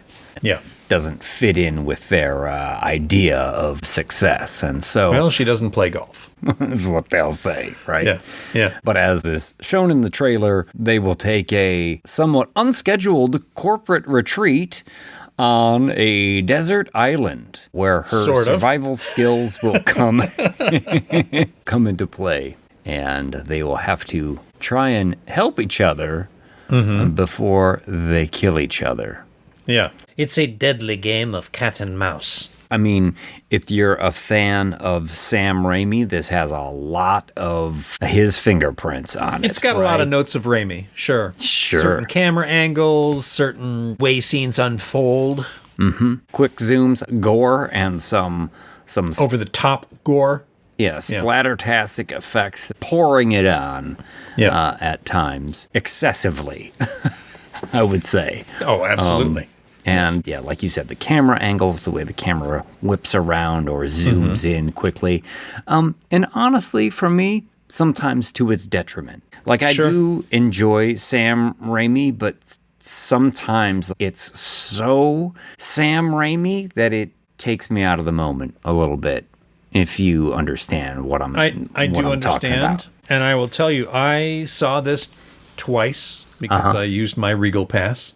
I'm trying to get Regal to sponsor us. Thank you, Regal. Thanks, Regal, for the Regal Pass. I paid for it. Whatever. Yeah, but you were saying you saw this movie twice. I saw this movie twice. First time, did not like it as much as the second time. I'll be honest. Okay. First time, I felt a little let down. I felt like, oh, is this the triumphant return of Sam Raimi? Because not so much. But everyone's like, this movie's so great. This movie's so brilliant. I'm like, what am I missing here? Was I maybe not in the right mood? I took Grace to see it. And I was like, okay, I like this movie a lot more. Okay. Interesting. I only got a chance to see it once. It is a 93% on Rotten Tomatoes right now. Yeah. Misery is only like an 85, something like that. Misery is 1,000 times better. Maybe not 1,000, but many times better. Yes, because I have problems with Send Help. I do think a lot of it is good. I really enjoy the setup, the first, I would say, 3/4 of the movie. Then it falls into, I would say, some predictable territory. Sure. And it ultimately, in the end, just some questionable choices. I still enjoyed it. Yeah. But I was not surprised by anything in this movie. You know, some people be like, oh, that was a twist I didn't see coming. I saw everything coming. Yeah, I would agree with that. I think the trailer gives you a great idea of what this movie is. Probably too much.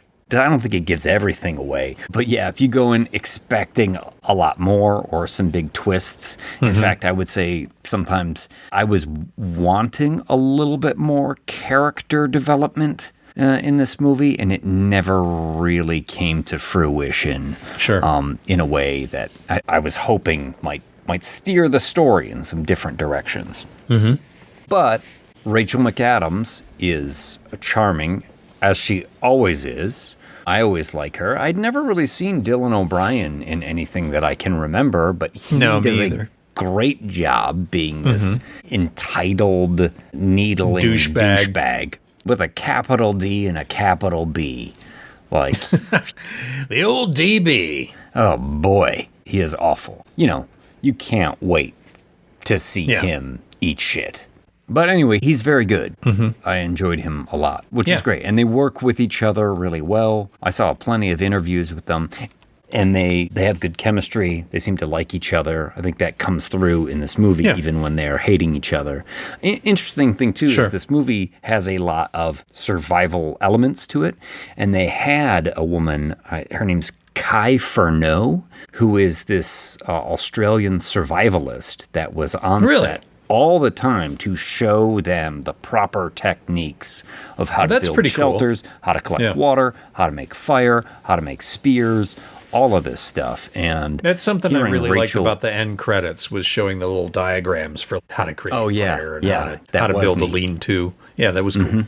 Rachel McAdams was talking about Kai Furneaux, and she said she was always there on set. So when they were doing particular scenes, she'd be like, am I holding the spear right? Or how should I work these certain elements?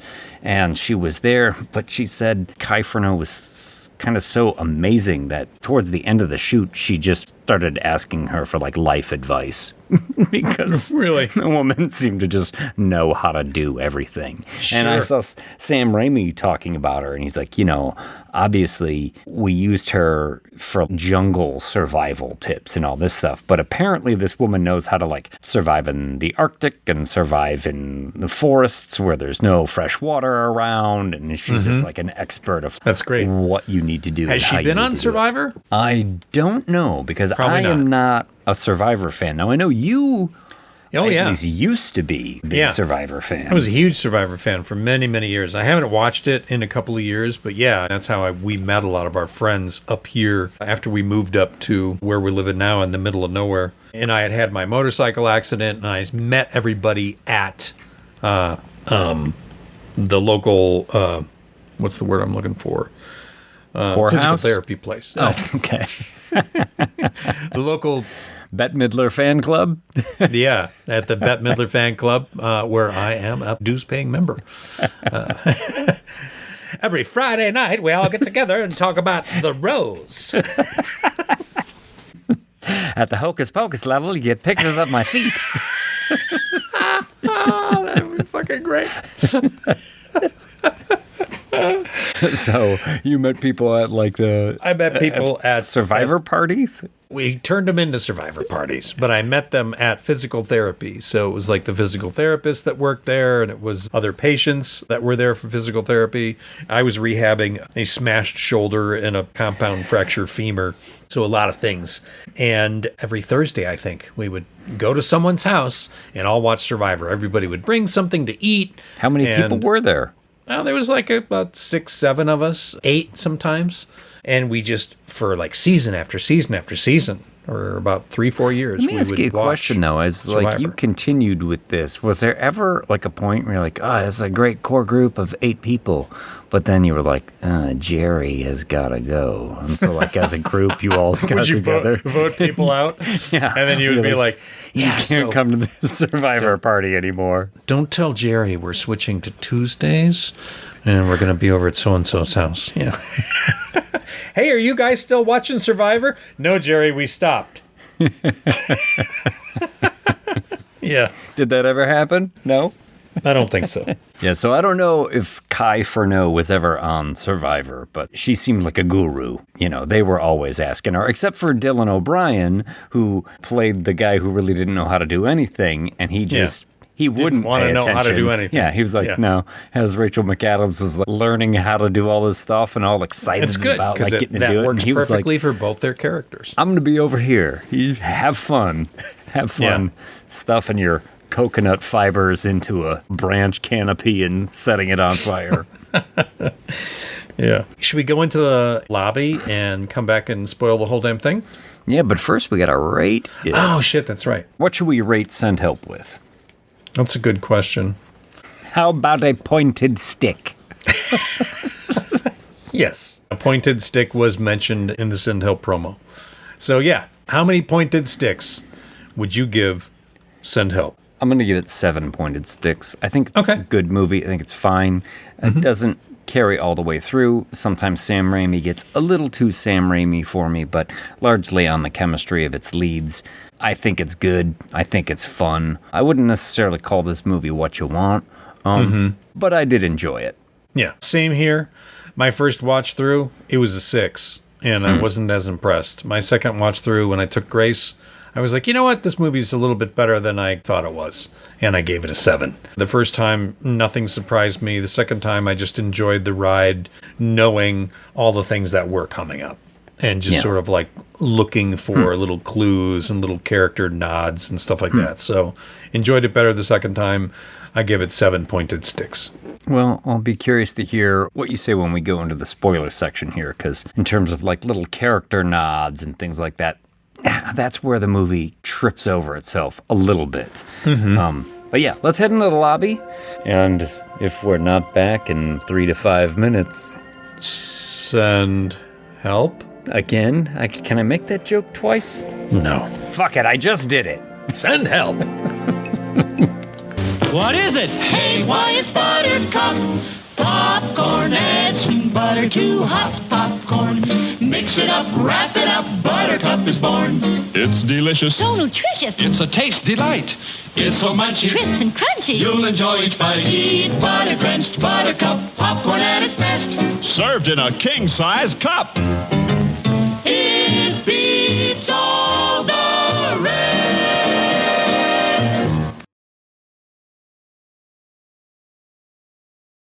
And we are back. Before we start, though, did you ever know that you're my hero? You know what this movie has a lot of? Beaches. Bette Midler? It's got a lot of beaches. Yeah. But no Bette Midler. Oh, beaches. Hey, what's up? Yeah. This has been a movies Bette Midler's been in moment. So I worked in a Hocus Pocus. I worked in a beaches. I think that's all I got. I said the Rose earlier, so that's 3 right there. Yeah, sure. I also said For the Boys, so that's 4. Oh, For the Boys. Jesus Christ. Which had James Caan in it. Okay. Yeah. Wow, stitching it all together. Hell yeah. Send Help opens on a frumpy-looking Linda Little, played by Rachel McAdams. And Rachel McAdams is so gosh darn cute. She does frumpy well. She acts frumpy well, but it is kind of one of those things where you're like, I know there's a cute girl underneath all of that. Yeah, you're waiting for her to let the hair down, take the glasses off, and there's suddenly a tiny little smear of lipstick, and you're like, who's that? Yeah, I never lose track of it. And the thing is, like, I love Rachel McAdams. I find her charming. I really do think she's great. I've never had a problem with her. I don't really have a problem with her in this movie because I think she's wonderful. I just think as this character, I never lose track that she's really adorable. She is a mean girl. I do kind of feel like if she hadn't been a, let's just call it like traditionally pretty woman in this role, some of the beats in the future would actually have landed a lot more for me. But we'll get there. Linda Little working on a company report for Finance Bros. And these are, these guys. I do feel like that's the name of the company. Finance Bros. Finance Bros. Welcome to Finance Bros. We're playing golf and spending your money. I need a new pair of suspenders. Yeah. Who wears socks? Not me. Finance Bros. That's right. Suspenders pulling my pants up just a little high, and those loafers are just a little low to show just the right amount of ankle. Finance Bros. Oh my God. These guys. Textbook douchebags. Completely. I hate these guys. And I mean, they make you hate these guys because they're all aggravating, arrogant assholes. The AAA Rolex, rating. Red suspenders. Take that. No socks. Moody's. We just lost half of our listenership. You know what? Fuck those guys. I'm a finance bro. I love fucking Jason and fucking Michael Myers and fucking whatever. I'm a finance bro. I also like loafers and suspenders. Yeah. This world can accommodate more than just your narrow viewpoint. Yeah. Fuck Captain you guys. fucking boots and ripped jeans. You don't have to wear Wolverines and Dickies to be cool, you know? You don't gotta look like an aging metalhead to be cool. Well, she's doing these guys' homework. People in the office are kind of avoiding her. Yeah. They're talking about their plans, and she's a bit of a try-hard, you know? She's just like, oh, what are you guys gonna go do karaoke? What's your favorite karaoke song? And they're all just like, oh, my God, please don't. Oh, no. Don't engage with Linda. It's painful to watch. And she finishes a report. She's been working on it, and she hands it to this one guy. All right, let's go to the meeting. And he's like, oh, well, you know, you're not really invited to this, so I'm just going to take this report. It's been pared down. It's a much smaller meeting now. But look, your name is on this Post-it right here on this report, so I'll make sure everybody knows it comes from you. And she's like, first thing he does is tear the Post-it off and throw it in the trash. Motherfucker. Yeah. Finance bros. Taking credit for your work 24 hours a day. Unscrupulous. Finance bros. We get Linda at home. This is pretty great, establishing the character as the camera sort of as pans a bird across lady. her bookshelf. And you see all the survival skills. manuals. Yeah. And here she is, making her dinner, talking to her cockatiel. Yeah. She's a bird lady. Mm-hmm. Bird lady making some tuna salad. And she's talking about tomorrow she's got a meeting with essentially the scion of the company. The owner's son is going to step into his leadership role tomorrow, and she's going to get that promotion that the owner had promised her, and things are looking up. Yeah, she does a good frumpy. I will say that. I mean, like Rachel McAdams, talented actress. She's being good frumpy bird lady here, sits down to watch Survivor. Yeah. I feel like they padded her pants out a little bit. I feel like they really tried to frump the hell out of her. Yeah, a lot of it's just frizzy hair falling on her eyes and the glasses and everything. Yeah. And yeah, she sits down to watch Survivor. Yeah. And this show is still on, isn't it? It is. Jesus. It's coming up on its 50th season because they do 2 seasons a year. God. 25 years. I have watched a little bit of Survivor, but apparently Rachel McAdams deep dove into Survivor to play those roles. You watched a lot of Survivor and the show Alone, I guess, which I don't know that show. I don't know Alone either. I've seen some Naked and Afraid. So have I. It's just like the worst idea. It is. This movie's a little like Naked and Afraid, except they do have clothes. So not like Naked and Afraid. So yeah, because they're not necessarily afraid. This movie's nothing like Naked and Afraid. Naked and Afraid, starring Bette Midler. I am not naked and afraid. I wasn't afraid at first, and then Bette showed up, naked.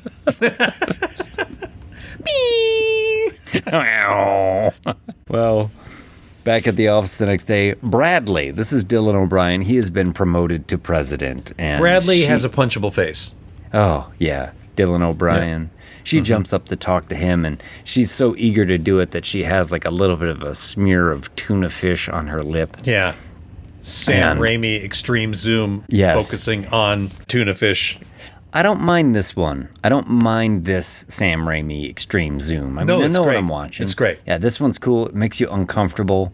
But again, trying too hard, awkward. He's like, okay. And so Brad goes into his office with Dennis Haysbert. Dennis Haysbert in this movie. Yeah. Dennis Haysbert, the voice of Allstate Insurance. Not the Mayhem guy.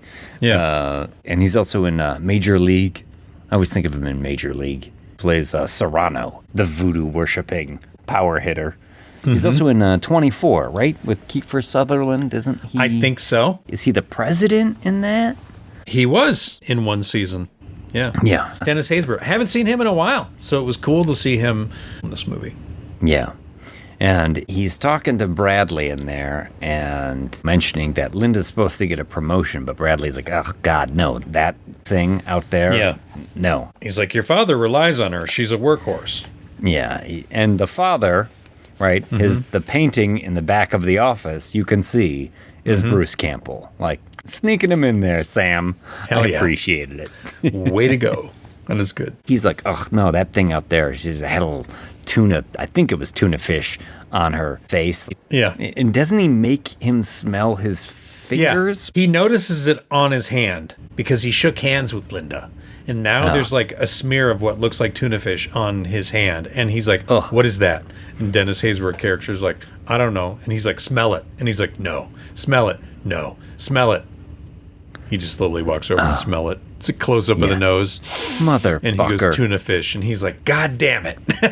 Yeah. I mean, Sam Raimi is making you hate this motherfucker right out the gate. And this is just such a ridiculously entitled, douchey move. You know, the fucking last emperor here, like, drink the green ink. Like, do it. Do it. Motherfucker. Finance bros forcing you to smell their hands. Smell my fingers. Money. It smells like money. But no, she's not getting the promotion. He's going to give it to his boy Donovan. Donovan. They were frat bros in college. They also play golf together. He deserves it. Well, when Linda hears about this, she's like, no way.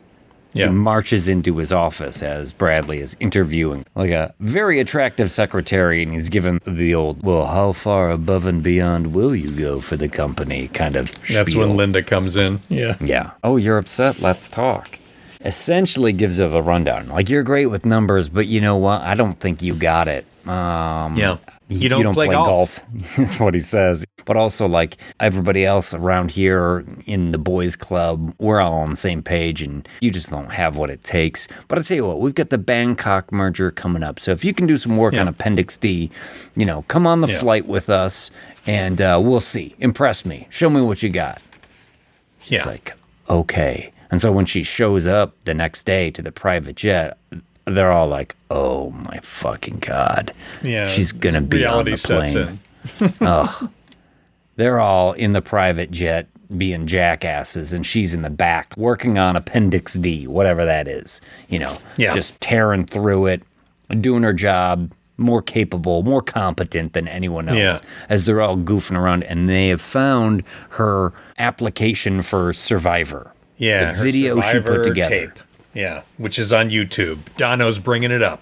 Dono's like, here, it's so funny, bro. And they're all fucking watching it and laughing at her, and these motherfuckers. And then she overhears and takes off her headphones and then notices they're watching the video. Yeah. And immediately she's heartbroken, upset. You see it in her eyes. And then she just hits delete on the project she was working on that was going to save them a ton of money, and it was going to be a big deal. Now she's like, fuck it, these guys don't deserve it. Yeah. Fuck those guys. And that's when we hit a little plane turbulence. Thank goodness. Yeah. Thank goodness. Flight attendant's like, everybody put your seatbelts on. And Bradley's like, yeah, put them on. If you're a pussy. Yeah. Finance bros, not pussies on a plane. Finance bros rocketing up into the ceiling of the plane and cracking their neck. Finance bros smashing their backs. Tumbling through the fuselage. Finance bros. The best, though, is that a hole rips open in the plane. It depressurizes. Sucks one dude out. Mm-hmm. And then another dude gets his fucking suspenders caught on the edge of the hole and ends up like hanging out of the plane. It's the suspenders or tie. It's one or the other. Either way. Well, you saw it twice. I thought it was the suspenders. But he ends up like smashing his face against the window right next to Linda, who of course buckled her seatbelt, so she's safe. She's screaming. This plane is going down. It is terrifying. And these guys are trying to clamber over each other to get to safety. Yeah. One guy gets his teeth knocked out, like a bunch of chiclets go flying out. Mm-hmm. There's a lot of hokey digital in all of this, too. It is. It is. There's a lot of hokey digital all over this movie, actually. Yeah. And I was a little bothered by this. I thought my first review might be send better digital. Yeah. No, you're not wrong. And at this point, I mean, I'm loving these guys, these assholes getting sucked out of the plane and getting their due, but slightly distracted by the bad digital. Yeah. And Dono's like kind of got his hands on Linda, and he's trying essentially to take give me her your place. seat. Yeah, give me your seat. Like, well, go fuck right off, Dono. Yeah. You fucking asshole. He tries to choke her out. She stabs him in the hand. Oh, that's right, with the fork. With a fork, yeah, and he flies out. He's the one that gets caught and then starts smashing his face against the window. Good. And then as his face is mashing and crushing itself against the window, she pulls down the shades so she doesn't have to watch it. That's right. That's right. So, yes, distracted by the digital. That doesn't mean there's not good, funny moments in here in this chaos. As the plane goes down, hits the water, starts to fill up with the water, and she... trying to get the seatbelt off, finally gets unclasped and is swimming her way out of the hole when the flight attendant's body comes down. That's the Jaws jump scare right out of the gate, right there. Oh, it really is. A little Ben Gardner. Hole in the plane, Ben Gardner head upside down. Yep, totally was. Yeah, and I don't dig it either. It's bad digital. Not only is it bad digital, but like the zoom that the camera puts on it highlights how not great. Well, I think, if you examine the Ben Gardner head's eyes are a little bugged out and it's a little wacky looking. And I think they were trying to make this look exactly like the Ben Gardner head. Well, but I don't know. The Ben Gardner head is real, and also it's supposed to have been in the water for a while. Yeah, 24 hours. So I forgive it for being a little bit bloated. Also, it was 1975. Yes.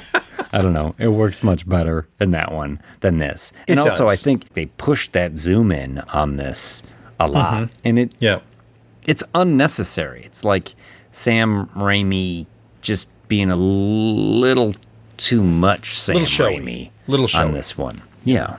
Sam Raimi's like, I'm back. Let's zoom in on everything. I'm back. Let's whip pan. I'm back. Put the Delta 88 in there. Yeah, so she will wake on the beach. She manages to get free of the plane, and she wakes on the beach. Swooping camera angle pulls back. It is a deserted jungle island. And as she's walking along the beach, she discovers Bradley. We'd seen Bradley put his life preserver on in the chaos of the plane crash, and here he is. He's made alive. It to the island. He's alive. Yeah. But fucked up. His leg's all fucked up. Yeah. And she looks at him, finds out he's alive. It just had to be you, huh? Yeah. Yeah. But she goes instantly into survivor mode. We'd seen the manuals on her bookshelf. We'd seen her watching Survivor. Yeah, she is into it. Breaks up a rock, sharpens it into a knife. She's building a shelter. She's like born for this shit. Got coconut shells, putting leaves in them so that she can gather water when it rains. And at night, Brad wakes up. She's drinking water out of the coconut shell. She's kind of doing all right. She's kind of living her best life already. Yeah, she was born for this moment. She is shining. Yeah. He's looking at her like, what the fuck is going on? What about the others? No, nobody made it. Like, not even Dono. Not even Dono. Yeah, he starts to cry a little bit. Yeah. Finance bros upset when they're smashed in plane crashes. And he gives her almost a begrudging thanks as she helps. She gives him some water and stuff like that. It's like, oh, you motherfucker. Yeah. Not going to play the back nine with Dono anymore. Dono's got quite a handicap in his game right now. The most severe handicap. She makes a fire, she cooks a fish, she's feeding him. He doesn't like it. He's just like a little boy gagging on lima beans or something. Just he's just a fucking idiot. And he's being so ungrateful out of the gate. You hate him, you're starting to hate him even more because not only is he a douchebag, but he's a pussy. Yeah. Yes. Not like he could do a lot with his leg in the shape that it's in, but you get the feeling like even if he was capable, he would still be a pain in the ass. He'd be pouting. Right sitting off on a rock by himself going, waiting for her to do everything for him. Yeah. But she seems happier. And then I thought, what about your cockatiel? What about the cockatiel at I home? thought about that too. Oh, dead bird. They cut that part out of the movie. No, don't talk about that. It's going to upset Mom. I mean, they knew within 24 hours that the plane went down, so then they're probably letting people know. Taking care of her bird? Someone got into her apartment to take care of the bird. That's the faith that I have. Oh, that's nice. You live in that world. I do. I live in a world where Linda's got one concerned friend. Her name is Marjorie, and she's got cats. Yeah, so she's flourishing. We get a little bit here where he starts to wake up a little bit more. He's a little bit more energetic. He still can't move or anything, but he's like, why aren't you building a fire, like a distress signal? You're not trying hard enough for us to get off the island. And she's like, you're playing Susie Homemaker. I'm sorry, I'm keeping us alive right now, building shelter, getting water. He's so indignant about it. Hey, don't forget, you work for me. Yeah. Say what? Yeah. What did you just say to me? And then she leaves for a while, and you get a little getting desperate montage. This is Sam Raimi. This is classic Raimi, with the camera spinning around and coming back to him. I can do this all day. Yeah. And then you're seeing the passage of time. His lips start getting drier and drier. You realize he hasn't drank water in like 12 hours. Yeah. She didn't leave me any water, I think he says. Motherfucker. And then he's like, no, I got this. It's cool. I can do this all day. Yeah. Finance bros, they can do this all day. Chap lips, no problem. Finance bros. Yeah. At night, the wind picks up. Linda hasn't come back. Wind blows his shelter apart. And he's baking in the sun the next day when she finally returns. We're not in the office anymore. Yeah. Bradley. They use it in the trailer. It's in the trailer. It's great. I mean, that's when you know what movie you're watching, right? The reversal of fortune that's happened. Yeah. And so fashioning a spear, this bitch is only getting warmed up. That's right. Time for some boar hunting. Time for some bad digital boar hunting. Yeah. Yeah. It reminded me of the boar in Anaconda because it's a little cartoony. Yeah. She's rustling through the jungle and she's like, Hakuna Matata! Yeah. Also, something that these movies have in common as well, the fucking pigs. Wow, I didn't think about that. Yeah. Both of them feature pigs. While the boar charges her, there's a little bit of cat and mouse. She's dodging around, and then eventually she takes a leap off a tree, spears it, doesn't kill it. It keeps coming back at her. She Braveheart sets the pole arm, spears the boar on that as she's on the ground, and then just covered in blood and gore and snot. It's like Bruce Campbell cutting his hand off in Evil Dead. It's like that. It's just gouts and gouts of blood all over her face. Yeah. Sam Raimi loves this shit. Oh, yeah, absolutely. Yeah. I did feel like the snot was a bit much, but I also know what movie I'm watching and who the director is, so totally expected. It's like, oh, that's cool. Oh, that is gross. Yeah. You know. Oh, you thought the snot was a bit much? That's why you didn't like the jizz in that one episode of Ash versus Evil Dead. Well, that was a bit much. Yeah, it goes a little bit from like Survivor to Fear Factor on that. Do you know what I mean? Where you're like, oh, that's cool. Ooh, that's gross. Ugh, okay. I'm not afraid. I'm just grossed out right now. Yeah. But I do like the fact that she kills it and she's like, ah! Yeah, and she comes back and throws down the head and it spashes him with blood. And she's like, I think I like hunting. And he's just horrified. It's pretty great. Bros. Horrified by things that are gory. The next morning she finds a waterfall. I mean, loving life. Loving life.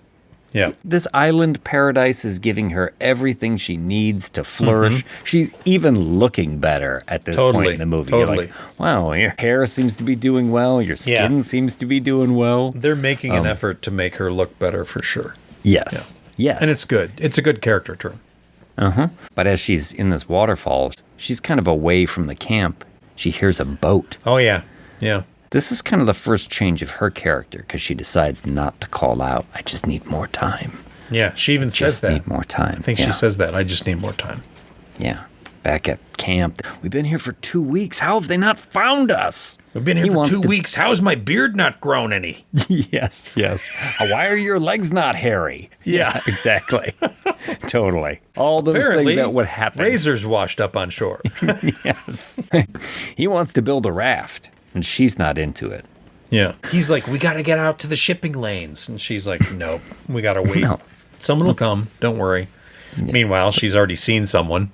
But he gets upset at her not wanting to do it, and he limps off. Wants to break up the team. About Dylan O'Brien. I saw him talking about this as well. He limps through like 90% of this movie. Sure. And considering they shoot it like a movie, there's no continuity, so it's all over the place. And he does heal throughout it. Yeah. Sam Raimi talked to him, and he's like, so do you want us to film you limping like 6 different ways so that we can use it as a reference when we do certain scenes? And he said, no, that sounds terrible to me. I don't want to do that. And I guess I admire him for that, because I would have been like, yeah, I got to fucking do that. There's no way I'm going to keep track of this if we're shooting, 3 different timelines in a single day. Because sometimes they would have a few minutes where the weather or the sun was right, and they'd have to film a scene from back there. So he actually does a really good job creating a through line with that. A consistent limp? Yes, as it were. Because sometimes it's super pronounced. Sometimes he can barely walk with a cane. And then later on in the movie, he's just fucking running through the jungle. Yeah, he stalks, he limps off. I think he even says, "You're fired." Yeah. And she goes, "Oh, really? Oh, really? I'm fired? You can send my last check to the second coconut tree on the left." That's right. Yeah. Fuck off, finance bro. Yeah. But he starts to build his own shelter, and he's bad at it. He can't do shit right. And meanwhile, she's like weaving a fucking sun hat. Yeah, she's made a backpack. She's got a sun hat. She's made her own, like, sunblock that she's applying on her skin. Like, She's making sushi at this point, He can't even spell the word help correctly. Yeah. She passes it by. She's like, Heppel, huh? Yeah, and he's like, God damn it. Yeah. And then he's so hungry. She's eating sushi. She's catching fish. She's like mango salsa and all this shit. Yeah. And he sees the bug crawling on a rock, and he's like, and he eats it. Pretty This gross. is great. Yeah. This is a great journey, though, he has with this bug. He's like, yes, Yeah, the face turns. Yes, he's gagging, kind of screaming. He's got like a wing stuck in between his teeth, and his tongue turns black. Finance bros choking on bugs since 2006. It's fucking funny. It's a good little journey here. And that's when he limps his way over to Linda and wants to make a deal.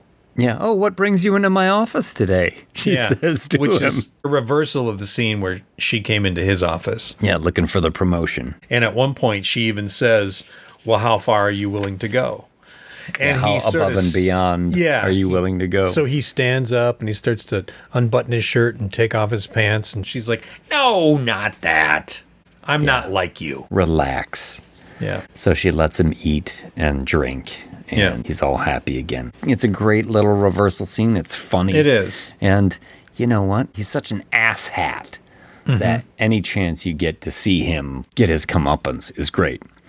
I will say, I think if his character had changed a little bit, I might have enjoyed this movie a little bit more. Well, his character does change a little bit when we get to the fireside drinking scene. Well, kind of, but not really.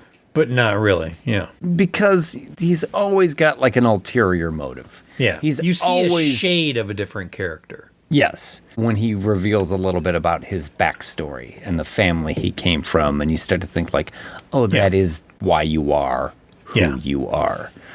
However, just acknowledging that you're a dickhead doesn't excuse you from being a dickhead later on. You can't just say like, I know I'm a dickhead, and then act like a dickhead and it's okay. Finance bros know they're dickheads, act like dickheads. Yeah. I told you I was a dickhead. That doesn't make it okay, finance bro. That's the whole scorpion and the frog thing. You knew I was a scorpion. Yes. Yeah. Yeah.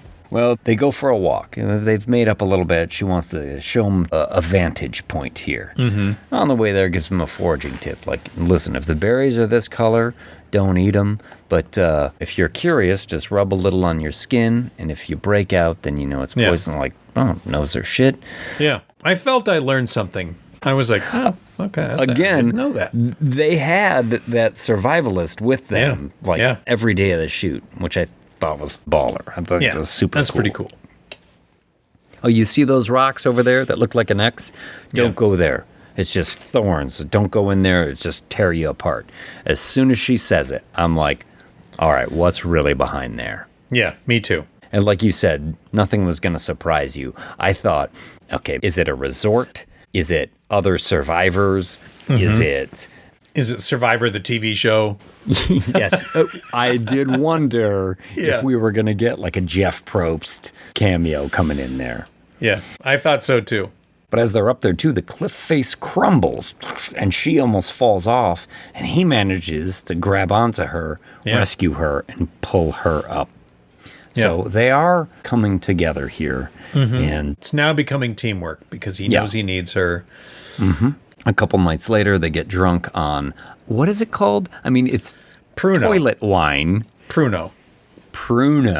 Yeah. Alcohol made from fermented fruit, but she says basically in prison they call it toilet wine. Yeah. They get drunk, and that's when he gives his sad story about, his parents were shitty, and that's kind of why he turned out the way he turned out. Mm-hmm. Mm-hmm. And then she starts talking about her husband. He was like, you were married? What happened? Oh, he passed away. Oh, how? And it was a car accident.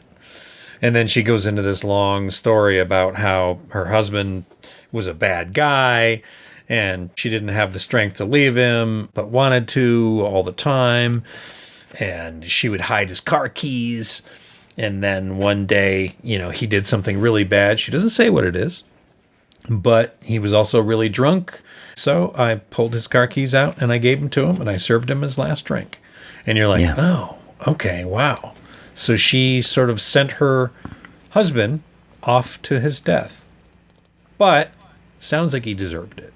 Yeah, absolutely. But you do wonder, like, am I getting the whole story here? Yeah. But yeah, you definitely You're starting to get darker shades of her and more of a shade of him, like, oh, he is human after all. And then she passes out. Yeah. I think before she passes out, she might say something like, something, we should never leave here. Yeah.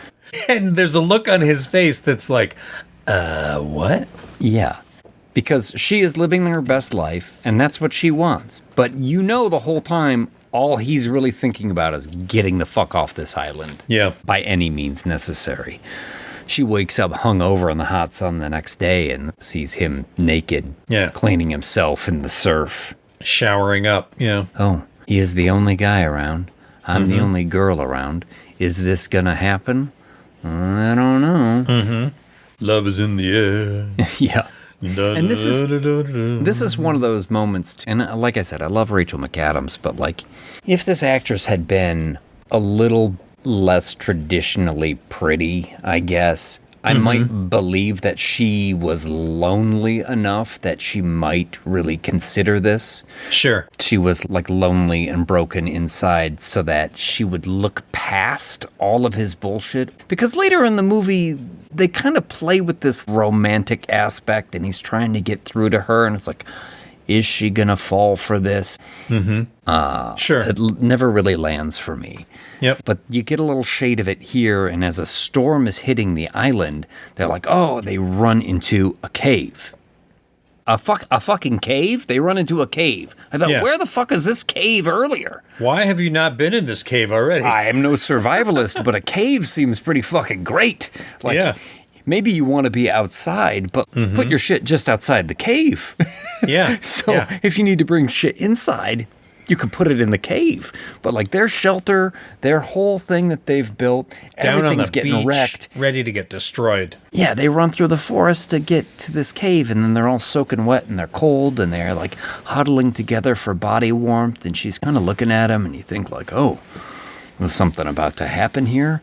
Yeah. And so they're seeding this idea of romance in here, and I don't know. I never really buy it that much, because Sure. I always see his ulterior motive of just wanting to get off the island and always acting selfishly. And it's hard for me to think that this woman who is so capable could fall for it. You know what I mean? Yeah. Fall for his shit.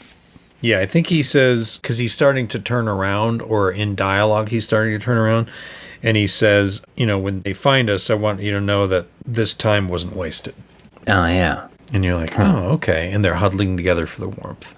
They're definitely sharing a moment, to be sure. They are. And she wakes up the next morning. She can't find him. She's looking for him. And then you see that he is kind of hiding something from her, but you don't know what it is. Mm-hmm. He's like looking over his shoulder like, okay. And then he kind of puts some palm fronds over something and turns around and leaves. Yeah. And that's when he's like, can I make you dinner tonight? Yeah. And she's like, oh, I'd like that.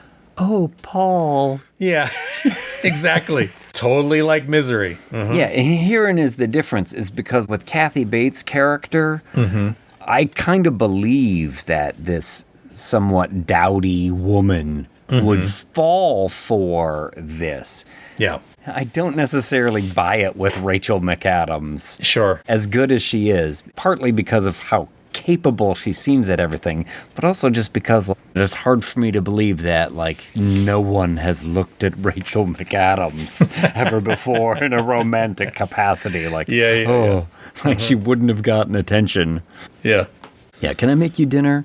I think as he's helping build the new shelter too around this time, and she's like, wow, he's really pitching in. He says, it'd be easier if I could just borrow that knife, but she doesn't trust him enough to give him the knife. Yeah. She's had this knife, and she says, it washed up on shore. It's amazing what washes up on shore. And he's like, Just washed up on shore. Sure. Yes. Heavy knives just wash up into places. Yes. Sharp knives just wash up on the beach. This has been a How Science Works minute.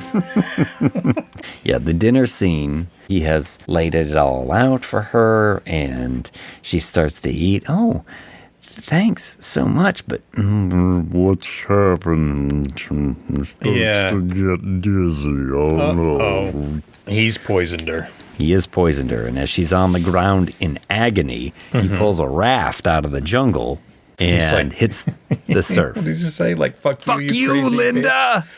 Yeah, this is what I mean. It's hard for me to not to believe that she wouldn't see his selfishness. It's never that far away. Yeah. So when he's like, let me make you dinner, it's yeah. I'd be so suspicious. She should have been so suspicious. You can't see those orange berries you showed him earlier or in that meal? Yeah. Come on, Linda. Well, he takes that raft out into the water, and he does not last very long before. Yeah, that raft just is breaks in smashed half. to pieces. And he is just washed right back up on the shore.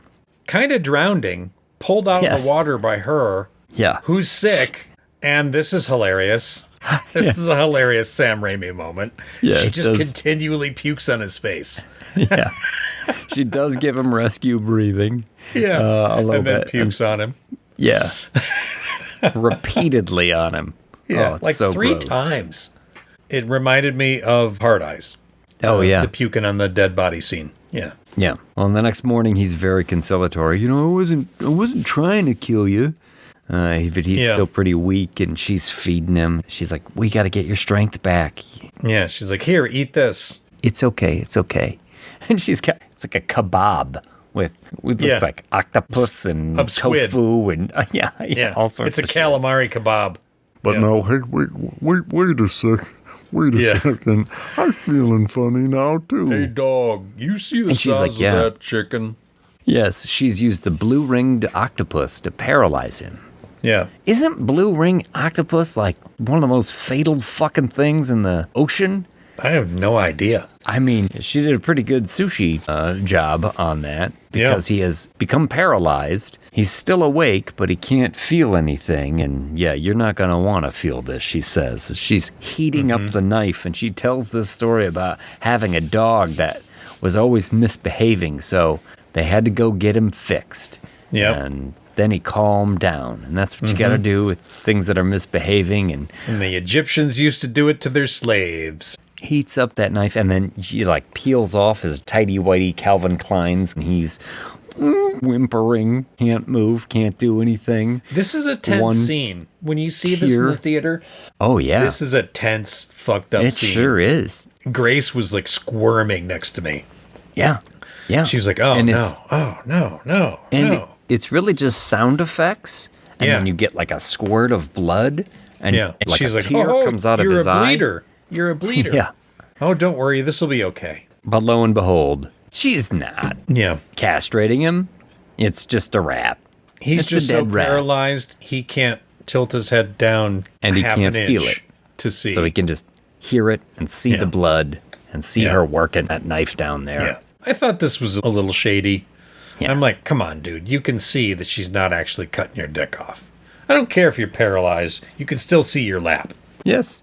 You're right. He should have been able to see it, but as it is, it's a pretty well-crafted moment there. Sure. I could also say that the rat probably wouldn't spray blood like that unless it was still alive, which would have also been weird, but and making whatever. noises. Yeah. She says it's a rat, but next time it won't be.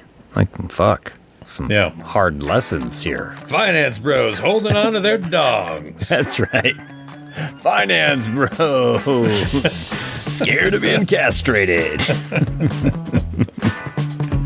Next morning, he's come to heal. He's helping build the shelter again. She's out getting fruit. And yes, same place. And a boat approaches again. Oh, shit. And wouldn't you know it, on the boat, Brad's fiance. Yeah. She's been looking for him. Who you met in one of the opening scenes. Yeah. Oh my God, Linda, it's so good to see you, hugs her. Oh my God, take me to him. Oh, I bet you can't wait to return to your life. And she's like, yeah. Spooked, knowing that the jig is up now, leading them back. And she's asking all sorts of leading questions. Like, so is it just the two of you, or is there like a whole search party out? Yeah. It's the fiance and the guide, the boat captain, essentially, is with them. She wants to pick up her homemade backpack full of mangoes, and he's like, you don't need that. There's plenty of food on the boat. And then she's like, pulls it away from him, and he's like, I guess you really like mangoes. But she leads them up to that spot on the vantage point. Yeah, where she crumbling slipped and cliff. nearly fell and died. Yeah. And she finds a moment to tie her shoe so the fiancé can go ahead, and then the cliff crumbles. The fiancé begins to go. The boat captain hurries and grabs her by the arm, but he can't pull her up because she's like, I don't know, that woman's probably like 105 pounds. Like 6'1". Linda, help us. And we fade to black. Did Linda help? We'll have to wait and see. Probably not. You see her back at camp. She passes Bradley. Linda is stricken. Yeah. Walks out to the water, just washing her face. And later that night, she has a Sam Raimi dream. She sure does. Yeah. Torch. She sees in the distance the fiancé come out of the water, walking along the beach like a zombie. You're a murderer. Meow. Zombie face jump scare again with the pushing in the zoom too much. Like, it's kind of a bad digital, not a great looking effect, and they do the opposite of what you want. You know, you kind of want to hide those in the shadows or give you a brief glimpse, but instead they really push into it, and it is not worth it. She's obviously got some guilt. Yes, she's having problems. Yes, she even in the scene before, Brad was like, "Oh, I saw some boar tracks. We should go hunt it." And she's like, "No, I'm taking a sick day." She is not feeling herself. And yes, when Bradley is out hunting for the boar, he stumbles across his fiance's arm sticking out of the sand. Out of the sand. But he knows it's his fiance's hand because it has the diamond ring on it. Now Brad is pissed. How did his fiance's body get here? What's been wrong with Linda? He's maybe putting it together, and then we see Brad run. Run, Brad, run. He has been limping through this whole movie. Not this scene. Brad Runs is through the hauling jungle. ass. Meets Linda on the beach. Did you kill her? Shows the ring. She slipped. It was an accident. Just like your husband's death. Whoa. Whoa, Brad. Low blow. Nope. She goes to pull her Low knife. blow, but finance bro. Guess what? Finance bros stealing your knife when you're not looking. Finance bros. He's got her knife. Uh-oh. It's on. Chases her into the jungle, and we get a fucking brutal fight. Something else these movies have in common. Whoa. Knockdown. Eye gouging. Choking, pulling out chunks of scalp. Yeah, eye gouging. Also just like the other movie. Yeah. Thumbs in the eyes. Yeah. Bites him in the fucking neck. Stabs him in the side. Yeah. And he's running through the jungle now. To get away. All the way to the one place he was not supposed to go. Yeah. On the other he just side ran of the... towards that area that she said not to go to. It seemed like it was a long way off when they were on that vantage point. But he's just been stabbed, and he runs through the jungle all the way there. In about 40 seconds. Guess what is on the other side? A house. A beautiful house built into the side of the cliff face. He's banging on the glass windows. He finally finds a door that opens. He gets into a kitchen. Holy shit. Air conditioning, lights. There's a fridge full of water and food. And then her voice starts speaking on the intercom. Sorry, Bradley. We could have been rescued a while back, but I just needed more time. And she relates the whole story of breaking in, and there's like a montage of her eating fruit, different kinds of fruit, squeezing a dragon fruit like all over herself. I didn't plan any of this. And we flash back to her actually smashing the guide's head when the guide is holding the fiance over the cliff's edge. trying to She save gets her. a rock and smashes his head in. I wasn't sure if we were ever going to get an answer to the question of whether or not she slipped or it was an accident. But she has... I mean, I think we knew, like I knew, that she had definitely killed them. Well, here's the thing, because I was connecting it back to the story of the husband, where essentially all she did was give the keys, and he... Sure.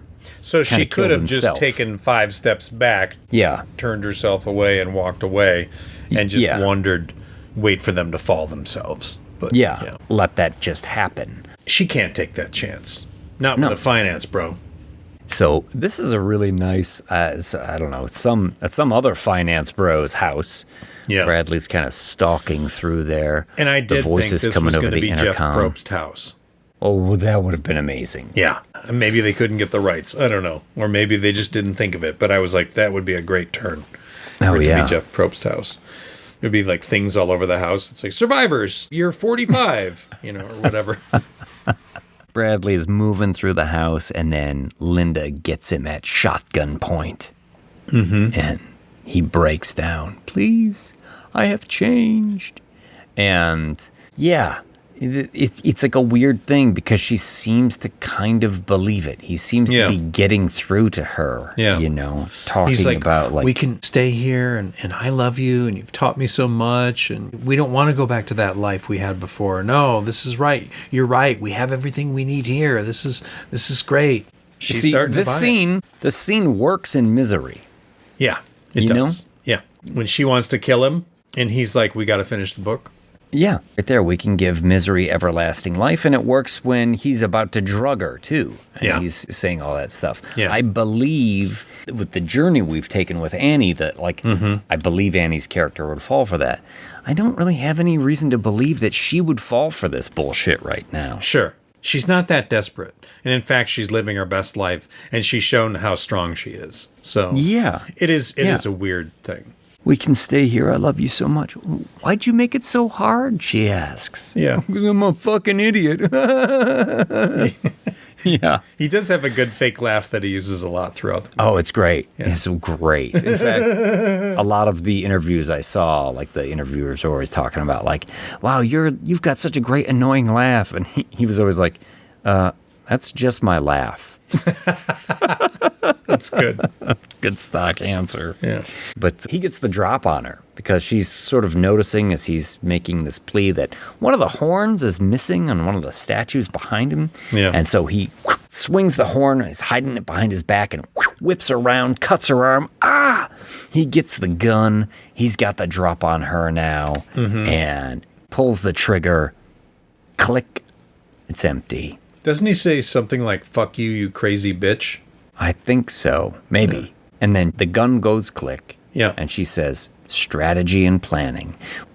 He always called her like Linda from accounting. She's like, accounting. Actually, strategy and planning. Yeah. Whatever. Yeah. But when she said that, that made me think, well, did she know the gun wasn't loaded? Yeah, I think so. But why would you... I don't know. Why would you have the gun and have it not be loaded?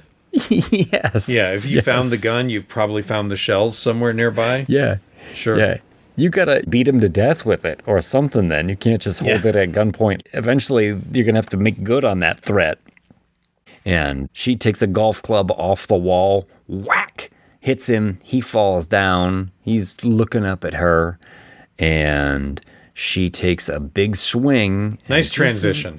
About to hit him in the head, knocks a golf ball off a tee, and she is standing on a driving range, looking good, wearing a little golf outfit, a little visor. There's some reporters around that are interviewing her about her story is being turned into a movie. And how'd you do it? She has now become one of the finance bros. Finance gals wearing visors and shorts.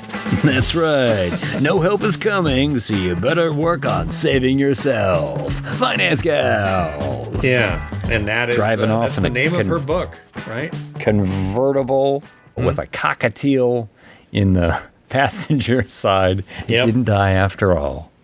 And needle drop, one way or another, her go-to karaoke song. Send help. Roll credits. Nice. Like I said, I enjoyed it more the second time. Yeah, I enjoyed it. Michelle also saw this one. I think she liked it less than I did. She wasn't a big fan, right? The attempt at the romantic turn in the end even more implausible than I did. Yeah, I find that improbable too.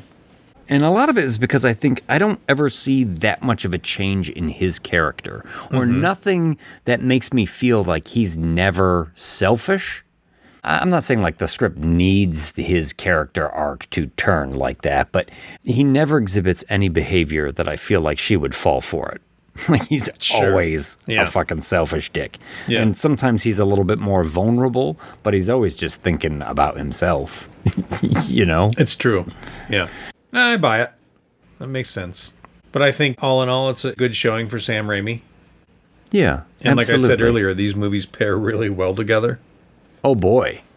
More than you'd think. I think people are going to look at it and go, Misery and Send Help. Why? And then they're going to be like, oh, that's why. Essentially a two-hander. Oh, he's got a broken leg. She's taking care of him. Oh, look at that. There's a pig. Yeah. Oh, now they're fighting each other. Yeah. They're like gouging each other's eyes out. Exactly. It's almost note for note the same movie. Except he's a finance bro. This is a great double feature. Yeah. A couple great directors here. With, frankly, 4 terrific actors that play off each other really well. Yeah. Both these movies, if you don't have those 2 people carry in the film, you ain't got much of a movie. And all 4 of these are great. They'll work together really well. Absolutely. I mean, maybe it could have used a little bit more Bette Midler. Just a touch. Just a touch more of the rose. Just this smidge more Midler. Just a little poof of wind beneath your wings. Yeah. Just a little. Yeah. Well, Tyler, get us off the island. Tyler, you must vote one of us off. Yes. The head, the tail, the whole damn thing. Well, that wraps up another episode of The Head, The Tail, The Whole Damn Thing with industry professionals Mike D. McCarthy and James Knight. I'm your announcer, Tyler Patton. If I was to vote someone off the island, I'd go with Mike. Because if you love something, set it free. And if it comes back to you, it's yours forever. Not that I don't love James, but I feel like sending Mike off the island would also be the most painful for everyone involved. I'm sorry. The tribe has spoken. It's time to leave. Oh, and join us next week for Scream and Scream 7. Can you believe they made 7 of those? When they make that many of a film, it's usually, 3 through 6. Not that good. Let's see if 7 holds up.